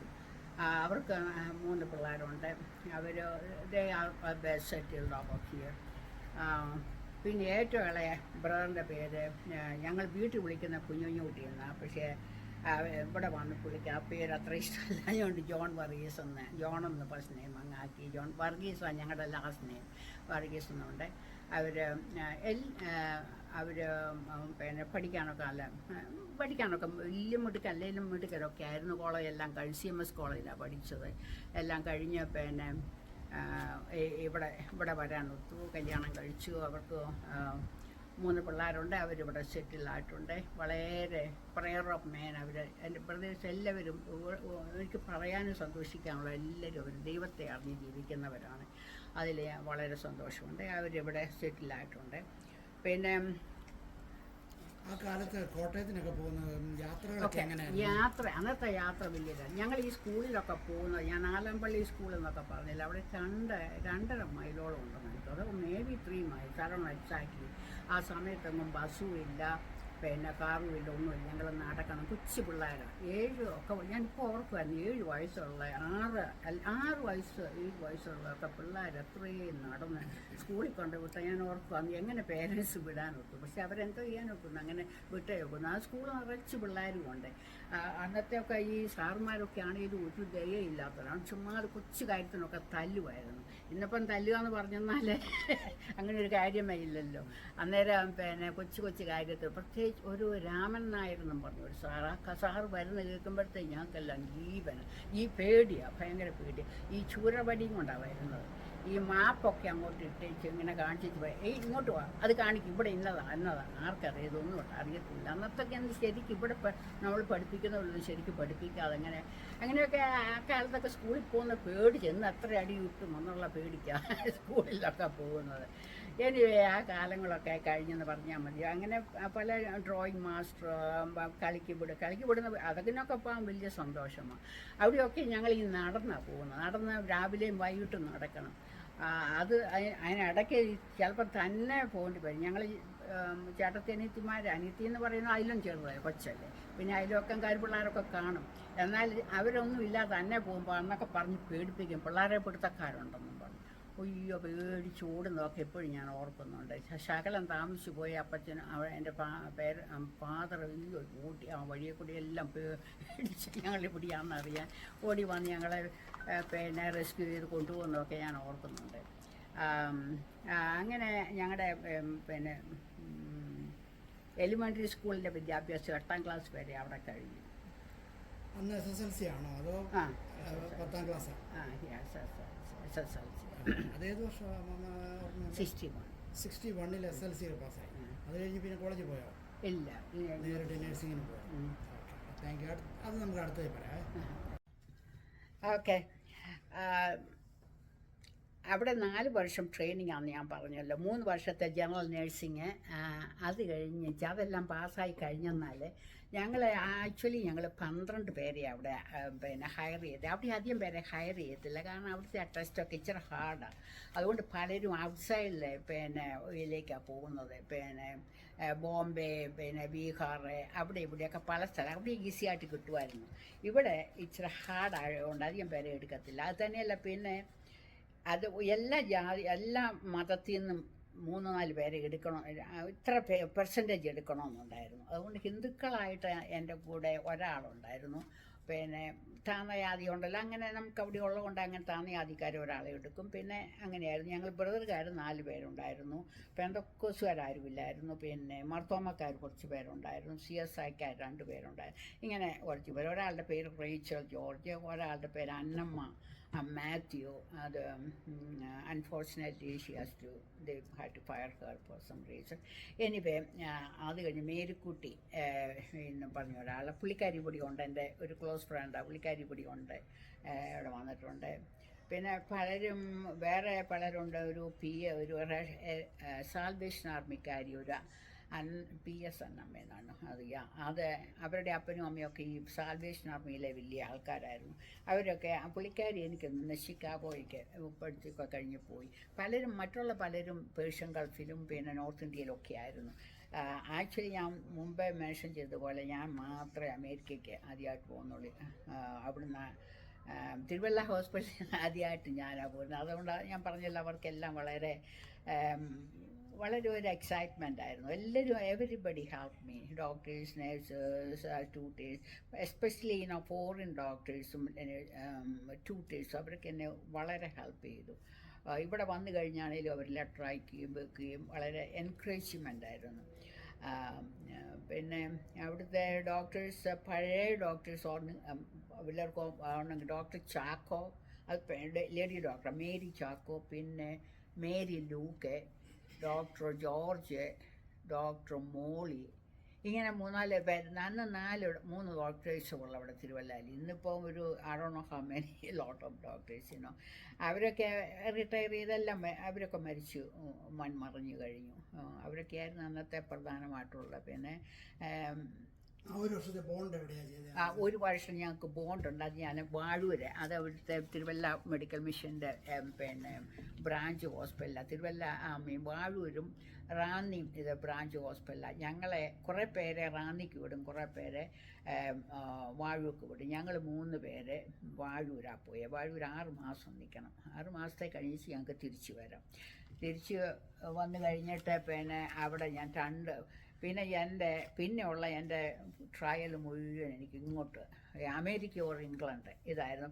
നമ്പർ 1 അമേരിക്ക, അല്ലെങ്കിൽ അവിടെ കിട്ടില്ല ഇംഗ്ലണ്ടിനോട്. ഇവിടെയൊക്കെ അതിൻ്റെ മെയിനായിട്ടുള്ള ഉദ്ദേശം ഇതൊരു ക്രിസ്ത്യൻ കൺട്രിയാണ്. മറ്റുള്ളിടത്തെല്ലാം ഉണ്ടല്ലോ മുസ്ലിം കൺട്രി ആയതുകൊണ്ട് എനിക്ക് I want to go to a Christian country. അത് വലിയൊരു ആഗ്രഹമാണ്. എങ്ങനെയാണെന്ന് എനിക്കറിയത്തില്ല. Tried and tried so almost 2.5 years try ചെയ്തു വിട്ടു. ദൈവം തക്ക സമയത്ത് ദൈവം കരുതിയിരുന്നത് എനിക്ക് അവസാനം കിട്ടി. അങ്ങനെയാണ് ഞാനിവിടെ വരാൻ കാര്യം ആയത്. പിന്നെ ഓക്കെ, എൻ്റെ അമേരിക്കയിലെ ആദ്യത്തെ ജോലി തുടങ്ങുവാണ്. അതാണ് എനിക്ക് വേറെ എക്സ്പീരിയൻസ് ഒന്നുമില്ല. ഞാൻ കേരളത്തിന് പുറത്തെങ്ങും പോയിട്ടില്ല എന്ന് ഞാൻ മുമ്പേ പറഞ്ഞല്ലോ. തിരുവല്ലായ എൻ്റെ പാലസായിട്ട് ഞാൻ കണ്ടേക്കുന്നത്. പിന്നെ ഞാൻ മുമ്പേ പറഞ്ഞതുപോലെ ഒരിക്കലെ കോൺഫറൻസിനായിട്ട് ഗുജറാത്തിൽ പോയി. അത് ഞങ്ങൾ 2 പേര് കൂടിയാണ്. അങ്ങനെ ഒരു വട്ടം മാത്രമേ കേരളത്തിൽ ഞാൻ പുറത്ത് പോയിട്ടുള്ളൂ. പിന്നെയാണ് നമ്മളിവിടെ വരുന്നത്. ഇവിടെ പിന്നെ ഗാൽവെസ്റ്റോണി വന്നു. എല്ലാ എക്സൈറ്റ്മെൻറ്റ് എന്തോ പക്ഷെ അന്ന് ചെറുപ്പമായതുകൊണ്ട് ഇങ്ങനെ പിരി നടക്കുമായിരുന്നു എല്ലാ കാര്യത്തിനും. ഗാൽവെസ്റ്റോണി വന്നപ്പോഴത്തെ കാര്യങ്ങളെക്കുറിച്ച് അല്പമായിട്ട് ഞാൻ പറയാമെന്ന് വിചാരിക്കുന്നു. അവിടെ വന്നപ്പോഴേ അവിടെ ഒരു 2-3-4 പേരുണ്ടായിരുന്നു. അവിടെ അല്ലാതെ കുറച്ച് പേര് കൂടി എക്സ്ചേഞ്ച് വിസിറ്റിംഗ് പ്രോഗ്രാം എന്ന് പറഞ്ഞൊരു പ്രോഗ്രാം അവിടെ ഉണ്ടായിരുന്നു. അതെങ്ങനെയാണെന്ന് വെച്ചാൽ പല രാജ്യങ്ങളിൽ നിന്ന് നേഴ്സസിനെ ഇങ്ങനെ ചൂസ് ചെയ്യും. ടെസ്റ്റ് ചെയ്ത് അവർ പാസ്സാകുന്നവർക്ക് ഇവിടെ വന്ന് 2 വർഷത്തെ കോഴ്സുണ്ട്. എക്സ്ചേഞ്ച് ചെയ്യുക. അവിടുത്തെ നമ്മുടെ നേഴ്സിങ്ങും നമ്മുടെ ഇവിടുത്തെ ഇതെല്ലാം പഠിപ്പിക്കുക. അങ്ങോട്ടും ഇങ്ങോട്ടും കൂടെ എക്സ്ചേഞ്ച് ചെയ്യുക. പഠന രീതികളും ജോലി രീതികളെല്ലാം. അന്നേരം അതിനിടയ്ക്ക് ഞങ്ങളെ ഫ്ലോറിൽ വാടിക്കൊണ്ടുപോയിട്ട് അതെല്ലാം പഠിപ്പിക്കുകയും കാണിക്കുകയും ഒക്കെ ചെയ്യും. ഓക്കെ, അങ്ങനെ അതുപോലെ തന്നെ ഇവിടുത്തെ ജീവിത രീതി യാതൊന്നും അറിയാൻ മേല. ഞങ്ങളുടെ ഈ സീനിയേഴ്സായിട്ടുള്ള കുറച്ച് പേരൊക്കെ അങ്ങനെയാന്നൊക്കെ പറയും. അവിടെ അടുത്ത് ഞങ്ങൾ താമസിക്കുന്ന ഡോമിനടുത്ത് ഇവിടെ വന്നപ്പോഴേ ഞങ്ങൾക്ക് ഡോം തന്നു. ഒരു റൂമിനകത്ത് 2 പേരായിട്ട് താമസിക്കേണ്ടത്.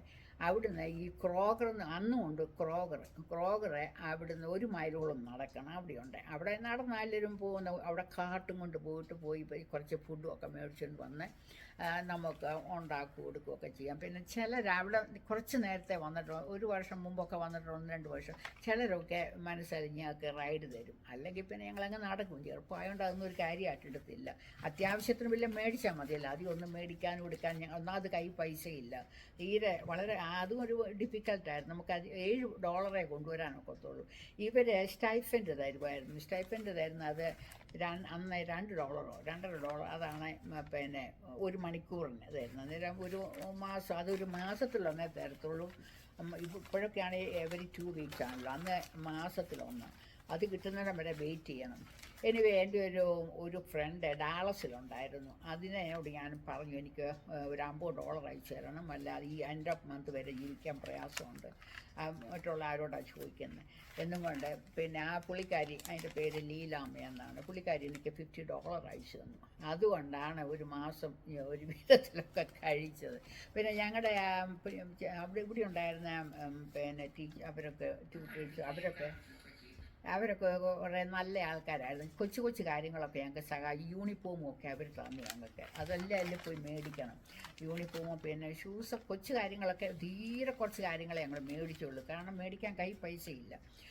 എനിവേ അങ്ങനെ കടയിൽ ഈ ഗ്രോസറിയിലൊക്കെ പോവുകയും വരികയും കൊച്ചു സാധനം മേടിക്കുകയും ചിലരൊക്കെ സഹായിക്കുകയൊക്കെ ചെയ്തു. ഡോമിൽ 2 പേരാണ് താമസിക്കേണ്ടത്. 2 പേരും കൂടെ അന്ന് $37 സംതിങ് കൊടുക്കേണ്ടത്.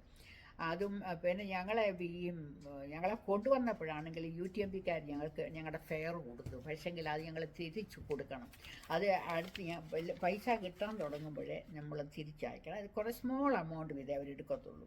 സ്മോൾ എമൗണ്ട് നമുക്ക് ജീവിക്കാൻ വേണം എന്നുള്ളത് അവർക്കറിയാം. അതനുസരിച്ച് നമുക്ക് സ്മോൾ എമൗണ്ട് വീതം എടുത്ത് കൊടുത്തു തീർക്കാം. 2 വർഷത്തിനകം കൊടുത്തു തീർക്കാം. അങ്ങനെ അതൊക്കെ കൊടുക്കുകയും പിന്നെ ഡോമിൽ താമസിക്കുകയും ഒക്കെ ചെയ്തു. അവിടെ ഹോസ്പിറ്റലിൽ നമുക്ക് ഓരോ ഷിഫ്റ്റിലെ പോകണം. ഷിഫ്റ്റിലിപ്പോൾ എക്സ്ചേഞ്ച് വിസിറ്റിംഗ് ആണെന്ന് പറഞ്ഞാലും ജോലിയും ചെയ്യണം.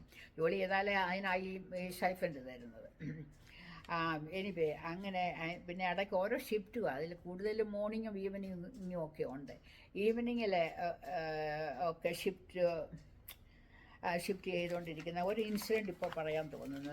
പിന്നെ അവിടെ ഞങ്ങളെ ഈ ക്ലാസ്സൊക്കെ തുടങ്ങുന്നതിന് മുമ്പേ അവിടെ ഈ പിന്നെ സെക്യൂരിറ്റി മാനേജ്മെൻറ്റ് അവരൊക്കെ വന്ന് ഞങ്ങൾക്ക് സെക്യൂരിറ്റിയുടെ ക്ലാസ് എടുക്കും പറയും നിങ്ങൾ വളരെ സൂക്ഷിക്കണം, അത് വേണം കയ്യിൽ സെക്യൂരിറ്റിക്ക് പിന്നെ ഇന്നതിനൊക്കെ കൊണ്ടുപോകണം എന്നൊക്കെ പറഞ്ഞ് ഞങ്ങൾക്ക് ക്ലാസ് എടുക്കുമായിരുന്നു. അന്നൊക്കെ ഇതൊക്കെ ആയതുകൊണ്ട് അതൊന്നും നമുക്ക് അതിനെക്കുറിച്ചൊന്നും അധികം അറിയത്തില്ലാത്തോ അത്ര ശ്രദ്ധിച്ചില്ല. ഒരു ദിവസം ഞാൻ രാത്രി ജോലിയും കഴിഞ്ഞ് ഇറങ്ങി പിന്നെ ഞങ്ങൾ ഈ ക്യാമ്പസിൽ തന്നെയാണ് താമസിക്കുക. ക്യാമ്പസിലാണെങ്കിലും 1 മൈൽ 1.5 മൈലോളം നടക്കണം അപ്പാർട്ട്മെൻറ്റ് താമസിക്കുന്ന ഡോമിൽ ചെല്ലണമെങ്കിൽ.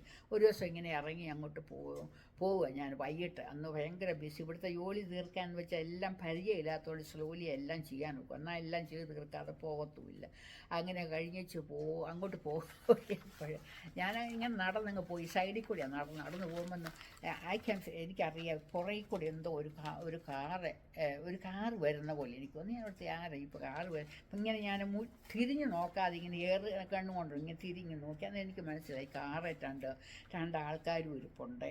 ഈ കാർ ഇങ്ങനെ എൻ്റെ പുറകെ ഓടി. ഞാൻ നടക്കുന്നതനുസരിച്ച് സ്ലോലിയാണ് പറഞ്ഞു. ഇത് സ്ലോലി പോകാൻ കാര്യമല്ല. അങ്ങനെ ആയപ്പോൾ ഞാൻ സ്പീഡ് നടന്നു.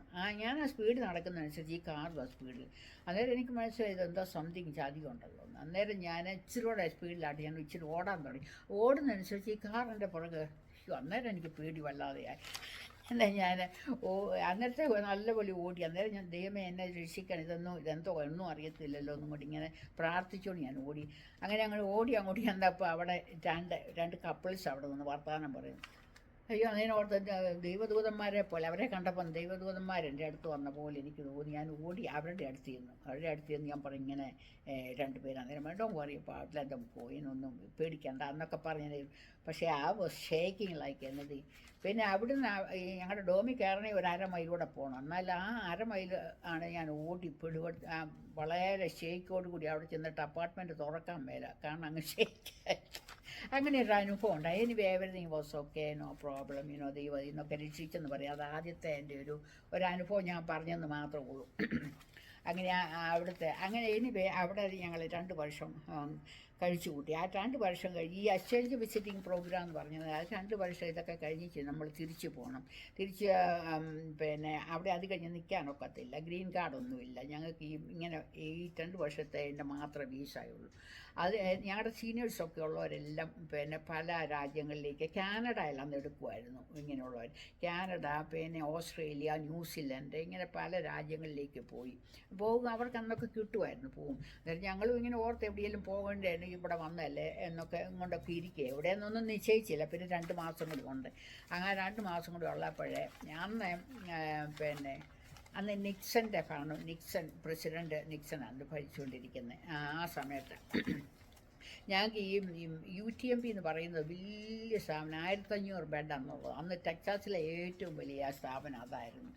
അവിടെ തന്നെ അതിനകത്ത് തന്നെ ഒരു ചെറിയ ഇമിഗ്രേഷൻ ഓഫീസുണ്ട്. വലുതല്ല, ചെറിയൊരു ഇമിഗ്രേഷൻ. അവിടെ വരുന്ന ഇൻ്റർനാഷണൽ സ്റ്റുഡൻസിനെ സഹായിക്കാൻ വേണ്ടി. അടുത്ത ഡയറക്ടറുടെ പേര് മിസ്റ്റർ മില്ലർ ഞങ്ങൾ വിളിക്കുന്നത്. മിസ്റ്റർ നല്ലൊരു മനുഷ്യനായിരുന്നു. ഒരു ദിവസം ഞങ്ങൾ ഇങ്ങനെ പഠിച്ചുകൊണ്ടിരിക്കുമ്പോൾ അങ്ങേരെ നോക്കിയതകത്ത് വന്നിട്ട് പറഞ്ഞു, you girls have a good news എന്നും പറഞ്ഞുകൊണ്ട് ഇങ്ങനെ നോക്കിയതാണ് വന്നത്. ഞങ്ങൾ ഓർത്ത് എന്തോ ന്യൂസ്. നേരം പറഞ്ഞ പോലെ നിക്സനെ ഒരു എക്സിക്യൂട്ടീവ് ഓർഡർ ഇട്ടു. ഓൾ എക്സ്ചേഞ്ച് സ്റ്റുഡൻസിനെ ഇവിടെ ഇമിഗ്രേഷൻ വിസയ്ക്ക് അപ്ലൈ ചെയ്യാമെന്ന്. ദാറ്റ്സ് ദ ഫസ്റ്റ് ടൈം അങ്ങനെ ഞങ്ങൾക്ക് ഇമിഗ്രേഷൻ വിസയ്ക്ക് അപ്ലൈ ചെയ്യാൻ ആ 2 മാസത്തിനിടയിൽ ഞങ്ങൾ അപ്ലൈ ചെയ്തു. അതിന് ഹ്യൂസ്റ്റണിൽ വരണം. അതിന് ഹ്യൂസ്റ്റണിൽ വന്ന് അതൊക്കെ അപ്ലൈ ചെയ്തു. എടുത്ത് വിതിൻ 2-3 മന്ത്സ് ഞങ്ങൾക്ക് എല്ലാം അപ്രൂവായി കിട്ടി. അങ്ങനെ ഇരിക്കുന്ന സമയത്താണ് പിന്നെ ഞങ്ങൾ അവിടുത്തെ പ്രോഗ്രാം കഴിഞ്ഞ് ഞങ്ങൾ ഹ്യൂസ്റ്റണിലേക്ക് പോരേണ്ട സമയമാണ്. ഹ്യൂസ്റ്റണിലേക്കല്ല, ഓരോരുത്തരും അത് കഴിഞ്ഞ് ഓരോ സ്ഥലത്തേക്ക് പോയി. പലരും കാലിഫോർണിയ, പിന്നെ പല സ്റ്റേറ്റുകൾ, ഞാൻ എല്ലാം ഓർക്കുന്നില്ല. ഡാളസിൽ ഒത്തിരി പേര് പോയി. കാലിഫോർണിയയിൽ അതിലും കൂടുതൽ പോയി. സാൻ ഫ്രാൻസിസ്കോ, ആ പ്രദേശത്തേക്കൊക്കെ പലരും പോയി. എൻ്റെ ഫ്രണ്ട്സൊക്കെ എന്നെയും വിളിച്ച് അങ്ങോട്ട് പോകാൻ. പക്ഷേ ഇതിനിടയ്ക്കൊരു കാര്യം പറയാൻ മറന്നുപോയി. ഞാൻ ഗാൽവെസ്റ്റോണിൽ വന്ന് 2 ആഴ്ച കഴിഞ്ഞപ്പോഴേ ഒരു ഫാമിലി, ഒരു വൈറ്റ് ഫാമിലി, ഈ ഹസ്ബൻഡും വൈഫും 2 പിള്ളേരും കൂടെ ഒരു ലെറ്ററുമായിട്ട് എന്നെ കാണാൻ വന്നു. ഞാൻ വിചാരിച്ചു ആരാ എന്നെ കാണാൻ വരുന്നത്, ഇതാരാന്ന് പറഞ്ഞ് ഈ ലെറ്റർ എന്നെ കാണിച്ചു. ഞാനത് വായിച്ചപ്പോൾ എനിക്കങ്ങനെ ഭയങ്കര അതിശയമായിട്ട് തോന്നി. ഞങ്ങളുടെ തിരുവല്ലയിൽ ഞാൻ പഠിച്ചുകൊണ്ടിരുന്നപ്പോൾ ഉണ്ടായിരുന്ന ഡോക്ടർ ഡേവിസ് എന്ന് പറഞ്ഞ പുള്ളിക്കാരൻ്റെ വൈഫ് ലൈല, അവർ കനേഡിയൻസാണ്. അവർക്കറിയാം ഇവിടെ ഒരു കനേഡിയൻ ഫാമിലി ഉണ്ട്, അവരറിയുന്നത്. അന്നേരം അവർക്ക് ലെറ്റർ അയച്ചു, ഇന്ന പോലെ എൻ്റെ ഒരു സ്റ്റുഡൻറ്റ് ഇങ്ങോട്ട് വരുന്നുണ്ട്, പുള്ളിക്കാരിയെ വന്ന് കാണണം, സഹായിക്കണം, പിന്നെ ചർച്ചിൽ കൊണ്ടുപോകാൻ ഒക്കെ സഹായിക്കണമെന്നും പറഞ്ഞ് അതിനകത്ത് എഴുതിയിട്ടുണ്ട്. അത് കണ്ടപ്പോൾ എനിക്ക് ഭയങ്കര സന്തോഷം. ഞാനിവിടെ വന്ന് എവിടെ ചർച്ചിൽ പോവും, അതൊരു വലിയൊരു മെയിൻ ഇതായിരുന്നു. എനിവേ അവർ വന്ന് എന്നെ ഈ ലെറ്റർ കണ്ടു. അങ്ങ് ഒരു വീട്ടിലെ ഒരാളെ കണ്ട പോലുള്ള സന്തോഷമായിപ്പോയി. വളരെ നല്ല ലവിങ് ഫാമിലി. കൊച്ചു 2 ടീനേജ് പിള്ളേരും ഉണ്ട്. എല്ലാവരും കൂടെ. എനിവേ പിന്നെ ഞാൻ ഷോർട്ടായിട്ട് അങ്ങ് പറഞ്ഞോട്ടെ. അന്ന് തൊട്ട് അവരുമായിട്ട് വളരെ ക്ലോസ് ആയി. എൻ്റെ ഒരു ഗോഡ് ഫാദർ പോലെ അവർ എല്ലാ ആവശ്യത്തിനും വിളിക്കുക. പക്ഷേ അവർ ഹ്യൂസ്റ്റണില്ല, ഞാൻ ഗാൽവെസ്റ്റോണിലുമാണ്. പിന്നെ അതിനെന്തോ ചെയ്യുമെന്ന് വെച്ചാൽ സാറ്റർഡേ ഈവനിങ്ങിൽ അവർ വന്നിട്ട് എന്നെ കൊണ്ടുവന്നിട്ട് അവരുടെ വീട്ടിൽ വൈകിട്ട് താമസിച്ച് മോർണിംഗിൽ സൺഡേ മോർണിംഗ് ഞങ്ങൾ വർഷിപ്പ് മീറ്റിംഗ് ഉണ്ട്. അവിടെ പോയി സൗത്ത് ഹ്യൂസ്റ്റൺ ബൈബിൾ ചാപ്പൽ, അവിടെ മീറ്റിങ്ങിന് ഞങ്ങൾ പോകും. അതിലെല്ലാം രസമായിട്ട് അവിടെ ചെല്ലുമ്പോൾ അവരെല്ലാം എന്നെ ഒരു പിന്നെ അതിന് പറയുന്ന ഈ അതിന് പറയുന്ന ഇതുവരെയും കണ്ടിട്ടില്ലാത്ത ഒരു ആളെ പോലെ കാണും. ആദ്യമായിട്ട് അവർ പ്രത്യേകിച്ച് ഇന്ത്യക്കാരെ സാരി കണ്ടിട്ടേ ഇല്ല.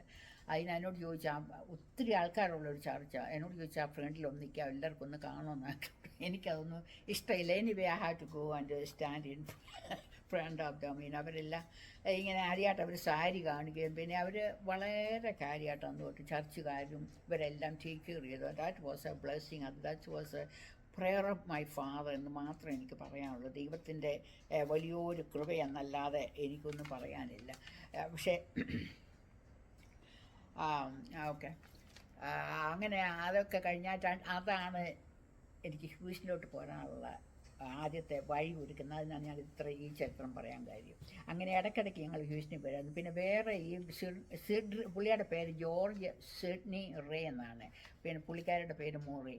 പുള്ളിക്കാരനെ വേറൊരു ഫാമിലി അറേഞ്ച് ചെയ്തു ഞങ്ങൾക്ക് ഇങ്ങോട്ട് വരാൻ. അവരും വന്ന് ഞങ്ങളെ ഇടയ്ക്കിടയ്ക്ക് ഹെൽപ്പ് ചെയ്യുമായിരുന്നു ഇവിടെ ചർച്ചിൽ പോകാനായിട്ട്.